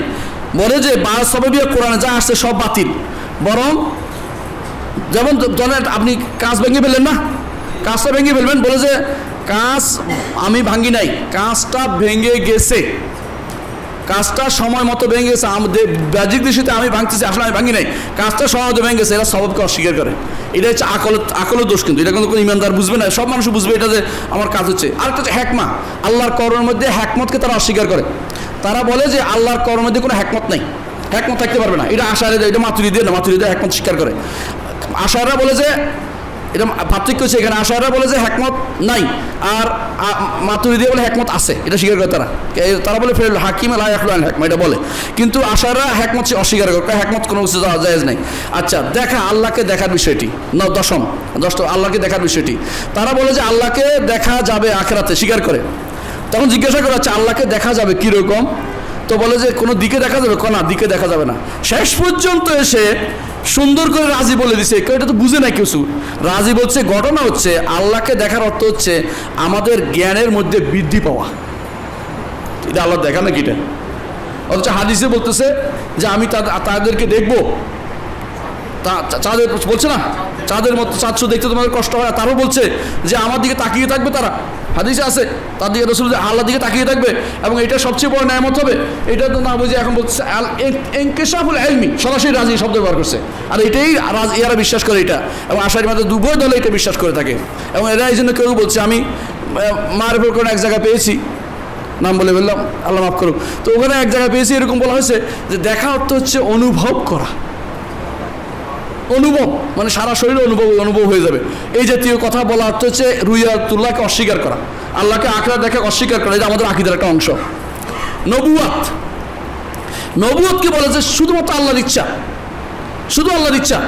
এখানে মানুষের কোনো হ্যাকমত নাই, মানে মানুষের কোনো হ্যাকমত নাই এবং আল্লাহর ইচ্ছা অনুসারে দিবে, ইচ্ছা দিবে না, হ্যাকমতের কোনো উদ্দেশ্য নাই। এটা হলো ইয়াদের আশারিদের কথা। মাতুরিদিরা বলে যে না, আল্লাহর এখানে হ্যাকমত আছে, এটা অস্বীকার করে, এটাকে হ্যাকমতকে অস্বীকার করে না, এই জন্য এটাকে বলে যে আল্লাহ হ্যাকমত আছে। কিন্তু ওরা নবুয়তকে যারা আশায়, তারা বলে যে আল্লাহর ইচ্ছা অনুসারে চলে, ইচ্ছে হলে তিনি নবী পাঠাবেন, ইচ্ছে পাঠাবেন না, এটা হচ্ছে বলার কিছু নাই, না তিনি নবী পাঠাবেন, হ্যাকমত আছে। এটা হলো আহলে সুন্নাত ওয়াল জামাতের আকীদা। 2 নম্বর হচ্ছে তারা বলে যে দালাল নবুয়ত যত আছে, নবুয়তের প্রমাণ শুধু মুজিজা যারা বলে, এই জন্য তারা লেখে মুজিজা। আহলে সুন্নাত ওয়াল জামাত কখনো মুজিজা লেখে না, তারা দালায়েল লেখে। নবীর প্রমাণ, নবী যে নবুয়তের প্রমাণ, আমরা বলি যে দালায়েল, আমরা বলি যে আয়াত, আমরা বলি এগুলি বলি। কিন্তু দেখবেন যারা যারা আকীদা আশারি তারা কখনো আয়াত আর দালায়েল লেখে না। এই জন্য আমাদের কিতাবের সময় দালায়েল নবুয়্বত বই লেখা, ওদের কিতাবে লেখে মুজিজা। মুজিজা তো অপারক করে দেয়, আমরা বলি অপারক করে দেয় তো একজনের সাথে সম্পৃক্ত। এখানে তো আমার সারা জীবনের অনেক কিছুর সাথে সম্পৃক্ত, অনেক কিছু দেখাইছেন যা অপারকের জন্য করেন না রাসূলুল্লাহ সাল্লাল্লাহু আলাইহি ওয়াসাল্লাম। যেমন পানি বের করেছেন, বলেন নাই যে আমার প্রতি কেউ পানি বের করে, বলেন নাই, বরং কী করেছেন তিনি ঈমান আনার জন্য, ঈমান মজবুত করার জন্য তিনি অনেক নিদর্শন দেখাইছেন। এই জন্য আয়াত বলি আমরা, দালায়েল বলি, কিন্তু আমরা কখনো মুজিজা বলি না। তাহসিন আর তাকবীর, অস্বীকার করে যে কোনো ভালো মন্দ হইতে পারে, এটা বিবেককে অস্বীকার করে। অথচ আহলে সুন্নাত জামাত করছে ভালো মন্দ বিবেক ধারণ করতে পারে, কিন্তু এটা কি সর্বশেষ কথা নয়। অনুরূপভাবে এটা কিন্তু আবার মাতুরিদিদের সাথে বিরুদ্ধে করে, না ভালো মন্দ স্বীকার করতে পারে, আহলে সুন্নাত জামাত একমত হয়েছে এখানে এসে। আচ্ছা, আরেকটা জিনিস যেটা করে, তাউইল করে, অপব্যাখ্যা করে। যে কোনো জিনিসের তাউইল এতভাবে উঠে খুলে দিবে যে আপনি এটাকে আর কোনদিন আটকাইতে পারবেন না। 15 নম্বর যেটা আমি তাড়াতাড়ি বলতেছি এই জন্য, যে দুর্বল হাদিস এবং মওদু হাদিস হলে তাদের একবারে মন ভরে যায়, অথচ তারা সহিহ হাদিসের ব্যাপারে আগে অস্বীকার করে বলছে নিবে না বলছে। তাদের আকলের সাথে যদি কোনো একমত হয়, তখন তারা বানোয়াট হাদিস নিতে কোনো সমস্যা হয় না তাদের কাছে, এবং মওদু হাদিস তারা উল্লেখ করে তাদের বইতে, এই জন্য এগুলি মাঝে মাঝে পাবেন। অথচ সহিহ হাদিস দিলেও কেবল এটা তো আকল বিরোধী হয়েছে, এটা নিবে না। সুতরাং আপনি বুঝতে পারছেন। আরেকটা জিনিসে, কয়েকটা জিনিস আবার আমাদের সাথে একমত হয়েছে আশার, এটা বলি, সেটার উপর সবগুলো যে বিরোধী না। 1 নম্বর হচ্ছে কবিরার উপর হুকুম দেওয়ার ব্যাপারে, যে কবিরা গুনাহগার, তিনি যে কাফের না, এটা তারা স্বীকার করে। দ্বিতীয় হচ্ছে তারা আখিরাত, মৃত্যুর পরবর্তী জীবনের প্রত্যেকটা কাজে আমাদের সাথে একমত হয়, এবার দুইটা করে না। আরেকটা হচ্ছে খেলাফত এবং ইমামতের মাসআলাতে আমাদের সাথে একমত, খলিফাদের ব্যাপারে আমাদের সাথে তারা একমত। আমাদের সাথে আরেকটি হচ্ছে সাহাবাদের মাসআলাতে তারা আমাদের সাথে একমত, সাহাবাদের সম্মানের ক্ষেত্রে। আর আরেকটি ব্যাপারে তারা আমাদের সাথে একমত, সেটা হচ্ছে যে ফালসাফা এবং কারামাত এবং বাতুনিয়াদের বিরুদ্ধে রদ করার ক্ষেত্রে তারা আহলে সুন্নাতের পক্ষে থাকে। 5টি জিনিস একমত, 15টা জিনিস আমাদের বিরোধী। তাহলে আহলে সুন্নাত জামাতের একমত হইল, ওরা একমত হইল। সংক্ষেপে আমি মাতুরিদিয়াদের ব্যাপারে একটু বলতেই হচ্ছে, সময় যদিও কম, তারপরে ইনশাআল্লাহ। মাতুরিদিয়াকে, এটা বেশি দরকার, এই জন্য আকীদাগুলি বিস্তারিত উল্লেখ করবো না, কারণ একই জিনিস আগে আলোচনা করে ফেলছি। কিন্তু মাতুরিদিয়া একটা ফেরকা কালামিয়া, কালাম শাস্ত্র একটা ফেরকা, এটা ফেরকা, এটা আহলে সুন্নাত জামাতের অন্তর্ভুক্ত নয়, এটা ফেরকা, মনে রাখবেন। এরা ইমাম আবু মনসুর মোহাম্মদ ইবনে মাহমুদ আল মাতুরিদির অনুসরণ করে, যিনি আকলি দলিল দিয়া উপর উঠতে চেষ্টা করেছেন। তিনি মাতুরিদ, একটি সমরকন্দের একটি জায়গার নাম মাতুরিদ, সেখানে তিনি বসবাস করতেন। তার জন্ম তারিখ বিশুদ্ধভাবে জানা যায় না, কত তারিখে জন্মগ্রহণ করেছেন, তার জীবনের লেখাপড়া কার কাছে করছেন বিশুদ্ধভাবে জানা যায় না, কিছু দুঃখজনক ঘটনা আর কিগুলি। এবং তার জীবন 3জন ওস্তাদের নাম জানা যায় শুধু। একজন হচ্ছে নাসর ইবনে ইয়াহিয়া আল বালাকি, কেউ বলছে নাসির ইবনে ইয়াহিয়া আল বালাকি, কেউ বলছে মুকাতিল রাজি, কেউ বলছে আহমদ ইবনে ইসহাক আল জওজাজানি। এই তিনজন ছাড়া তার ওস্তাদের কোনো নাম জানে না কেউ। এটা তো আমার চ্যালেঞ্জ করে দেখা দেবো, আমরা খুঁজে পাইনি। তার ছাত্রদের মধ্যে তিনজনের নাম বিখ্যাত, তিনজনের নাম জানা যায়। একটা ইসহাক ইবনে মুহাম্মদ ইবনে ইসমাইল সামারকান্দি, হাকিমুত সামারকান্দি বলা ওনাকে। দ্বিতীয় হচ্ছে আর রুস্তুকভানি, আলী ইবনে সাদ আর রুস্তুকভানি। আর 3 নম্বর হচ্ছে আব্দুল করিম মুসা আল বাজদবি। এরা হচ্ছে বিখ্যাত ব্যক্তিত্ব ওদের কাছে। তিনি ওদের কাছে বড় আলেম বলে বিবেচিত হয়েছে। কার কাছে শিখছে তা বলা যায়নি। আবুল হাসান আশআরির সাথে অনেক কিছু মিলে গেলেও দুজনের সাথে কখনো সাক্ষাৎ হয়েছে এমন কোনো প্রমাণ পাওয়া যায়নি। দুজন সাক্ষাৎ হয় নাই। একজন আবুল হাসান আশআরি যেমন 3য় পর্যায়ে আছে, কিন্তু আবু মনসুর মাতুরিদির 3য় পর্যায়ে ছিল না। উনি সবসময় এক আকীদায় বিশ্বাসী ছিলেন, অর্থাৎ তার ইলমুল কালামেই তিনি প্রসিদ্ধ ছিলেন। এটা হচ্ছে বিশুদ্ধতম মত। তার কিতাব 2টা কিতাব বিখ্যাত এখন আছে। একটি হচ্ছে তাউইলাত আহলে সুন্নাহ, এটা একটা তাফসির, এটা আমার আরেকটা হচ্ছে তাফসিরুল মাতুরিদি। আরেকটা কিতাব আছে তার তাওহীদ। তাওহীদ কিতাবটা নিয়ে সন্দেহ আছে, কেউ বলছে লা মুশির। আলা কুল্লি হাল এই 2টা কিতাব ছাড়া তার আর কোনো কিতাব পাওয়া যায় না। সবগুলি তারা অনেক কিতাবের নাম করে, কিন্তু সেগুলি আসলে কোনো অস্তিত্ব আসলেই নাই এবং ছিলও না। আসলে এটা হচ্ছে বাস্তব কথা। আশ্চর্য হবেন যে এই লোকটির জীবনী পূর্ববর্তী কেউ লেখে নাই, শুধু হানাফিরা তাদের কিছু কিছু কিতাবে লিখছে। আপনি ইমাম জাহাবির কাছে দেখবেন যে তার জীবনী লেখে নাই, অথচ সেটা অনেক আগের মানুষটা উনি লেখে নাই। ইমাম বিদায় নেহার লেখক কি ইবনে কাসির, উনিও লেখে নাই। তারপরে ইবনে আসির কামেলও লেখে নাই। তার বোঝা গেল যে উনি যে সময়টায় ছিলেন ওই সময়টায় পরে অনেক আলেম আসছে, কিন্তু কেউ তাদের জীবনী লেখে না। শুধুমাত্র হানাফিদের কিতাবের মধ্যেই কিছু, সব কিতাবে না, কিছু পরবর্তীদের কিতাবের মধ্যে তার জীবনী কিছু কিছু উল্লেখ আছে, পুরোপুরি না, সামান্যতম জীবন পাওয়া যায়। একটা মানুষ এতই যদি গুরুত্বপূর্ণ হইতো, হানাফিরাও তাদের নামটা লিখতো, অন্তত অন্যরাও তো লিখতো, কারণ অন্যদের ভুলগুলি তো তারা অনেকে লেখে, তাও তো লেখে নাই। ইমাম কখন মারা গেছেন? ইমাম আবু মনসুর মাতুরিদি মারা গেছেন 333 হিজরিতে, 333 14 ফেব্রুয়ারি সামারকান্দ। এই ইমামের ব্যাপারে আমরা সংক্ষেপে এটাই বলবো যে 3টি মারহালা গেছে আকীদা মাতুরিদিয়ার, 4টি মারহালা। 1 নম্বর হচ্ছে মারহাতুত তাকওয়িন, শুরু হয়েছে 333 থেকে 500 পর্যন্ত, এটা শুরুর পর্যায়ে। এই সময় যে সমস্ত আলেম বিখ্যাত ছিলেন, যে 3 জনের নাম একটু আগে বলেছি, তার ছাত্রদের মধ্যে বিখ্যাত ছিলেন। তারপর হলো আবুল ইউসুফ আল বাজদবি, তার বিখ্যাত ছাত্র ছিলেন। তারপর আবুল মাআলি, একজন তার ছেলে ছিল নাজমুদ্দিন আমরা নাসাফি, 493 হিজরিতে সর্বপ্রথম যে কিতাবটা আকীদা নাসাফিয়া লিখছে, সেই লোকটা তার 2য় পর্যায়ের ছাত্র ছিলেন। তার ছাত্র না, অর্থাৎ তার 2য় পর্যায়ের, মাতুরিদি 2য় পর্যায়ে ছিল। মাতুরিদির 3য় পর্যায়ে হয়েছে যখন আবুল মুঈন নাসাফি এবং নাজমুদ্দিন ওমর নাসাফি এবং তাদের কিতাব লিখছে। 4র্থ পর্যায়ে আসছে, যেখানে এসে ইমাম কামাল ইবনুল হুমাম, নাম শুনেছেন? ইবনুল হুমাম না বিখ্যাত, তিনি লিখেছেন। তারপরে মোল্লা আলী কারি, এই 2 জন বিখ্যাত আলেম ছিলেন। পরবর্তী এখন এসে এটা মাদ্রাসা হয়ে গেছে, এখনও আলেম নাই, এখন মাদ্রাসা। 1 নম্বর মাতুরিদির মাদ্রাসা হচ্ছে মাদ্রাসা দেওবন্দ, 2য় হচ্ছে মাদ্রাসাতুল বেরেলভি, 3 হচ্ছে মাদ্রাসাতুল কাউসারি, যা তুরস্কে। এই 3টি মাদ্রাসা এখন বিখ্যাত মাতুরিদির ব্যাপারে। চিন্তা করে দেখেন, একটি মাদ্রাসা শুরু হয়েছে 300 হিজরির পর, 4th শতাব্দীতে, এবং এখনও চলতেছে। এর আগে যারা ছিল হানাফি আলেমরা কি ছিল না? তারা তাদের মাযহাব অনুসারে এখন কেউ চলে না, তাদের মত অনুসারে আকীদাতে মত চলতেছে, তারা পরবর্তীদের মতে, এবং সেটা এমন কোনো উল্লেখযোগ্য কোনো কিছুই দিতে পারে না দিনের জন্য, অথচ এদের মতটা আমরা এখন বেশি প্রমোট করে চলেছি। আল্লাহ আমাদেরকে হেফাজত করুন। আমরা যেটা সংক্ষেপে বলতেছি, আমি শেষ করে দিচ্ছি, এটা হচ্ছে মাতুরিদিয়ারাও যে ওই আকীদায় গ্রহণ করে, যে আকীদাটা যে ওই জায়গা থেকে আকীদা গ্রহণ করেছে, ওইভাবে আকীদা গ্রহণ করে যেইভাবে আশায়রারা আকীদা গ্রহণ করছে। বাস সোজা একটা তো বুঝেন। দ্বিতীয় হচ্ছে এরাও আল্লাহর অস্তিত্বের ব্যাপারে তারাও ওই আশায়রাদের মতোই অবস্থান নিয়েছে, অর্থাৎ তারা কোরআন সুন্নাহকে আল্লাহর অস্তিত্বের ব্যাপারে ব্যবহার করে নাই, বা যে আকীদা আলোচনা ব্যবহার করে তা ব্যবহার করে নাই। 3 নম্বর হচ্ছে তাওহীদের ব্যাপারে তারাও তাওহীদের 2-3টি উল্লেখ, তাওহীদের ব্যাপারে তারা তাওহীদের রুবুবিয়াকেই গুরুত্ব দিছে, তার উলুহিয়ার ব্যাপারে কোনো আলোচনা তারা কোনোদিন করে নাই। 4র্থ হচ্ছে তারাও মনে করে আশায়রাদের মতোই যে প্রথম দায়িত্ব হচ্ছে একজন মুকাল্লাফের উপরে, ব্যক্তির উপরে প্রথমে চিন্তা করা, সন্দেহ করা, অথবা সন্দেহের জন্য চেষ্টা করা, এগুলি তাদের দায়িত্ব। অথচ আল্লাহ এবং তার রাসূল এটা বলে না। আল্লাহ বলছেন যে কুল লা ইলাহা ইল্লাল্লাহ বলার জন্য বলছেন, এবং সাহাবায়ে কেরাম রাসূল সাহাবাকে এই কাজে পাঠাইছে লা ইলাহা ইল্লাল্লাহ বলার জন্যই, এবং সমস্ত নবী রাসূলগণ যখনই আসছেন তখনই বলছেন যে আনিবুদুল্লাহ মা লাকুম মিন ইলাহিন গায়রু। কেউ বলে না যে তুমি সন্দেহ করো বা চিন্তা করো, এটা বলে নাই। তাহলে এই জায়গাতেও তাদের ভুলটা রয়ে গেছে। অনুরূপভাবে মাতুরিদিয়ারা সিফাতের ক্ষেত্রে, এটা আলোচনা করাই হয় নাই, লম্বা জিনিস বলে, সিফাতের ক্ষেত্রে উনি আলোচনা শুরু করেছিলাম, আপনি খেয়াল করেছেন 60টি সিফাতের সাথে 1টি সিফাত যোগ করে, এটা হলো তাকওয়িন। ওখানে 6টা বলছিলাম না, 7টা বলছিলাম। আরেকটা সিফাতযোগ্য তাকউইন আসলে কিছুই না।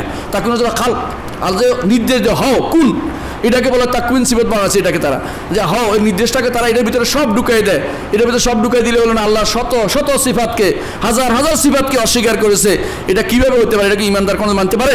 ইমানের ক্ষেত্রে তারা আমলকে ইমান থেকে বের করে দিয়েছে মাতুরিদিয়ারা। অনুরূপভাবে ইমান বাড়ে না কমে না, ইমানের মধ্যে ইস্তেসনা করা অর্থাৎ ইনশাআল্লাহ বলা হারাম মনে করে তারা, এবং ইমান ইসলাম এক মনে করে তারা। তাকদীরের ক্ষেত্রে তারা আশায়াদের মতোই, যদিও আশ্চর্য জিনিস হচ্ছে পূর্ববর্তী মাতুরিদিয়ারা আহলুস সুন্নাহ জামাতের সাথে ছিলেন এই মাসালাতে। একটা মাসালা আমি দেখছি, পূর্ববর্তী আশায়ারা মাতুরিদিয়ারা এই মাসালাতে আহলুস সুন্নাহ জামাতের সাথেই ছিলেন। অর্থাৎ তারা মনে করতো যে আল্লাহর ইচ্ছা আছে, বান্দার ইচ্ছা আছে, এবং দুইটাই কার্যকর। হ্যাঁ, তবে আল্লাহ বান্দার ইচ্ছা একেবারে অকার্যকর নয়। কিন্তু পরবর্তীতে এসে আমি দেখলাম কিছুদিন আগে, এরা বিশেষ করে যারা পাকিস্তানে আছে বিভিন্ন মাদ্রাসা, আপনি জানেন, ওনারা বই লিখছে, যে বইতে স্পষ্ট প্রমাণিত হচ্ছে যে তারা এখন আশায়াদের আকীদা গ্রহণ করছে, অর্থাৎ জবরে মানবী গ্রহণ করে নিয়েছে। এটা কখনো আলোচনা আকীদা ছিল না। এটা এখানে এসে বিভ্রান্তি হয়েছে, এমনকি মাতুরিদির আকীদাও বিভ্রান্তির দিকে চলে গেছে। মাতুরিদির আকীদাও এখানে ভালো ছিল, এটা পরবর্তী বিভ্রান্তির দিকে চলে গেছে। 8 নম্বর জিনিস দেখতে পাচ্ছি, তারা মনে করে যে আল্লাহকে জানতে হবে কোরআন সুন্নাহ না আসলেও।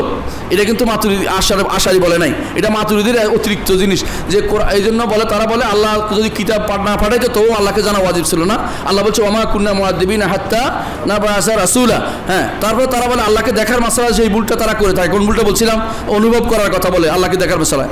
আবার আল্লাহর কালাম, আল্লাহর কথার ব্যাপারে তারা কি বলে? কথা হচ্ছে কালামুন নফসি, তারা বলে থাকে। অনুরূপে মাজাজ, তারা এত মাজাজ বলবে, কোনো শিরিক নাই, কোনো শিরিক নাই। যাই বলবেন যে মাজাজ কবরের কাছে চাইছে, আল্লাহ কবরের কাছে মাধ্যমে মাজাজের ওনাকে চাইছে, মাজাজ বলে সব হালাল করে ফেলছে, সব শিরিক হালাল হয়ে যায়। এই মাজাজ তারা বাড়াবাড়ি করে। অনুরূপভাবে কুফরে আমলি তাদের কাছে কিছুই না। আমি শুধু কয়েকটা দিন যাতে আমাদের সাথে একমত হয়েছে আলোচনা যেটা বলবো। 1 নম্বর হচ্ছে যে নবুয়াতের ক্ষেত্রে আর মাতুরিদিয়ারা আমাদের সাথে একমত হয়েছে। অনুরূপভাবে সাহাবা এবং ইমামতের ক্ষেত্রে একমত হয়েছে, এবং সামারিয়াত মৃত্যুর পর থেকে জান্নাত জাহান্নাম পর্যন্ত এই মাসালগুলোতে আমাদের সাথে একমত হয়েছে। এবং ইমানুল মুকাল্লিদ, আশারি বলতো যে কেউ তাকলিদি ইমান আনে তার ইমান গ্রহণযোগ্য হবে না, কিন্তু মাতুরিদিয়ারা বলে তাকলিদি ইমান আনলে ইমান গ্রহণযোগ্য হবে। আসলে এটাই বিশুদ্ধ কথা, এটা আমাদের সাথে একমত। অর্থাৎ ইমানের ক্ষেত্রে আপনার বাবা ইমান ভালো জানে না, কিন্তু বাবা দেখছি লাইলে বলছে, আমিও লাইলে বলছি, বিশ্বাস করে বলছে যথেষ্ট, কিন্তু আশারা বলে যথেষ্ট না, কিন্তু এটা শুদ্ধ, যথেষ্ট, এটাই শুদ্ধ। কারণ আমরা লাইলে বললেই হলো, যেমনি বলেন না কেন, আমি বিশ্বাস করলে হয়ে গেল আলহামদুলিল্লাহ। কিন্তু আপনার দলিল দিতে হবে, এটা জরুরি না, কিন্তু আশারা বলে দলিল দেওয়া লাগবে, নাহলে মানা যাবে না, নাউযুবিল্লাহ। আচ্ছা, আরেকটা হলো তাহসিন ও তাকবিউল আকলি, এটা শেষ করে দিচ্ছি আমি শুধু 2টা প্রশ্ন উত্তর দেবো ইনশাআল্লাহ। অর্থাৎ একটা হচ্ছে তারা বলে থাকে আহলুস সুন্নাহ জামাতের নিয়ম হচ্ছে, আকীদা হচ্ছে এটা, যে কিছু জিনিস আছে আমরা বিবেক দিয়ে বুঝতে পারি, শুদ্ধ ভালো মন্দ বিবেক দিয়ে বুঝতে পারি, আর কিছু জিনিস আছে বিবেকে বুঝতে পারে না, আমরা দুইটাকে স্বীকার করি। কিন্তু আশায়রা বলে যে বিবেকে কোনো কিছুই ধারণ করতে পারে না, এটা ভুল। আবার মাতুরিদিয়ারা বলে যে হ্যাঁ, বিবেকে কিছু জিনিস ধারণ করতে পারে। আহলুস সুন্নাহ জামাত তারা একমত হয়েছে এই মাসালাতেও। আমরা এখন বলবো 2টা জিনিস, 2টা মাসালা খুব জরুরি। একটা হচ্ছে আশায়রা মাতুরিদিকে আহলুস সুন্নাহ, এই মাসালা খুব বলে মানুষ, নিঃসন্দেহে তারা আহলুস সুন্নাহর অন্তর্ভুক্ত না। কেন আহলুস সুন্নাহর অন্তর্ভুক্ত হইলে তো আমাদের তাদেরকে নাজি বলতেই হবে। আহলুস সুন্নাহর অন্তর্ভুক্ত হবে তারা শিয়াদের বিপরীতে আহলুস সুন্নাহ, শিয়াদের বিপরীতে তারা আহলুস সুন্নাহ। কিন্তু খুল্লাস, যাদেরকে রাসূলুল্লাহ সাল্লাল্লাহু আলাইহি ওয়াসাল্লাম ফেরকা নাজিয়া বলেছে, তাদের অন্তর্ভুক্ত তারা নয়। সুতরাং তারা আহলুস সুন্নাহর অন্তর্ভুক্ত হতে পারেনি যতক্ষণ পর্যন্ত আকীদা বিশুদ্ধ না করবে, না হলে তো আর ফেরকা হতো না। এরা একটি ফেরকা। কোন ফেরকা এগুলো? 73 ফেরকার একটা ফেরকা, 73 বাইরের ফেরকা নয়। যেগুলি বাইরের ফেরকা সেগুলি আমরা কাফের বলি। অর্থাৎ 73 ফেরকার বাইরে যা আছে তারা কাফের, 73 ভিতরে যারা আছে তাদেরকে আমরা কাফের বলি না। আমরা দেখেন ইনসাফ, দেখেন আহলুস সুন্নাহ জামাত, আমরা কিন্তু তাদের কাউকে কাফের বলতেছি না। অথচ আপনি আশ্চর্য হবেন, জাহিদ আল কাউসারি শাইখুল ইসলাম ইবনে তাইমিয়াকে 33টা গুণ দিছে, মিথ্যা কথা, 33টা গালি দিছে। এবং কোনটার মধ্যে বলছে কাফের, কোনটার মধ্যে জিন্দিক, কোনটার মধ্যে মুলহিদ, কোনটার মধ্যে তাইস, মানে ছাগল বানাইছে, এই সমস্ত গালি দিছে উনি। 33টা গালি দিছে জাহিদ আল কাউসারি তার কিতাবের মধ্যে শাইখুল ইসলাম ইবনে তাইমিয়াকে। অথচ আমরা কাউকে গালি দিচ্ছি না, আমরা রাহমাহুল্লাহ করে বলতেছি সত্যিটা কথা। খেয়াল করছেন? কারণ ভুল হতে পারে মানুষের, আমরা মনে করি আমরা কাউকে এই সমস্ত ভুলের কারণে কাফের বলে আমরা বলি যে ভুল হয়েছে, স্বীকার করতে হবে আপনাকে এটা, এবং ফিরে আসতে হবে এটার মধ্যে। এই জন্য আহলুস সুন্নাহ জামাতের অন্তর্ভুক্ত না, তারা ফিরকাতুম মিনাল ফিরাক, এবং ফিরকাতুম মিন ফিরাকিস সালাসা সাবিন, 73 ফেরকার একটি ফেরকা যারা আহলুস সুন্নাহ জামাত আকীদা অন্তর্ভুক্ত হতে পারেনি। মা আনা আলাইহি ওয়াসহাবি, যার উপর আমি ছিলাম, আমার সাহাবায়ে কেরাম যার উপর থাকবে, তাদের অন্তর্ভুক্ত হতে পারবে না যতক্ষণ পর্যন্ত সেই জায়গায় ফিরে না আসে যে জায়গায় আল্লাহ এবং তার রাসূল আমাদেরকে ফিরতে বলেছেন। দ্বিতীয় মাসালা, তারা কি জাহান্নাম থেকে বাঁচার কোনো সরাসরি কোনো বলতে পারবেন কিছু? না। এই এতেকাদে যারা থাকবে তারা অবশ্যই ওই 73 ফেরকার ভাগের ভিতরে পড়বে, কুল্লুহুম ফিন্নার ইল্লা ওয়াহিদা। ওয়াহিদার ভিতরে ঢুকতে যেহেতু পারে নাই, এই জন্য তাদের কাউকে সরাসরি জান্নাতি বা জাহান্নামের আশা করা কঠিন যতক্ষণ পর্যন্ত সহি আকারে চলে আসে। আমরা বলি আল্লাহর রহমত এবং আযাবের, আল্লাহর রহমতের সাথে সম্পৃক্ত থাকবেন মাশিয়াতের উপরে। আল্লাহ ইচ্ছা করলে তাকে ক্ষমা করে দিবেন তার বিভিন্ন আমলের কারণে, আর ইচ্ছা করলে তাকে আল্লাহ তাআলা শাস্তি দিবেন, এটা আমরা বলে থাকি। তবে তারা আহলুস সুন্নাহ জামাতের অন্তর্ভুক্ত হতে পারেনি, ফেরকা নাজির অন্তর্ভুক্ত হতে পারবে না, এবং ফেরকা যাদেরকে আল্লাহ এবং আল্লাহ রাসূল পছন্দ করেন সেই ফেরকাতে তারা ঢুকতে পারেনি, তারা হতে পারেনি মিন আসহাবুল হাদিস, ওরা হতে পারেনি মিন আসহাবুল ফিকহ ওয়ান নাযার ওয়ালা আসহাবুল হাদিস ওয়াল আযার, এদের অন্তর্ভুক্ত হতে পারেনি। আল্লাহ তাআলার কাছে দোয়া করি আল্লাহ যেন এই জিনিসগুলি বুঝার তৌফিক আমাদের দান করেন, এবং আমরা যেন বুঝি। অনেকেই মনে করে আমরা বেহুদা বুঝি কথা বলি, কিন্তু বাস্তবতা হচ্ছে এটা। আপনি দেখতে পাচ্ছেন 15টা বিষয়ে তারা আমাদের সাথে পার্থক্য, 15টা, যেখানে 15টা একটা শুধু সিফাত নয়, সিফাতের বাইরেও 15টা বিষয়ে তারা আকীদার ক্ষেত্রে আমাদের থেকে পার্থক্য রয়েছে। আহলুস সুন্নাহ জামাতের আকীদা এবং তাদের মধ্যে বিরাট পার্থক্য রয়েছে। এই বিষয়গুলোকে তুলে ধরা এবং তাদেরকে সহি পথে নিয়ে আসা আমাদের দায়িত্ব, এই জন্য আমরা আলোচনা করি। কাউকে আমরা কাফের বানানোর জন্য আলোচনা করি না। সুতরাং বুঝতে হবে আমাদের উদ্দেশ্য ইনশাআল্লাহ সৎ, আমরা এই পথে কাজ করে যাচ্ছি, অথচ আমরা সৎ পথে তাদেরকে আনতে চাই, ওরা আমাদেরকে বাধা দিতে চায়। আল্লাহর কাছে দোয়া করি আল্লাহ যেন তাদেরকে হেদায়েত নসিব করে। ওয়া আলহামদুলিল্লাহি রাব্বিল আলামিন। আসসালামু আলাইকুম ওয়া রাহমাতুল্লাহি ওয়া বারাকাতুহু।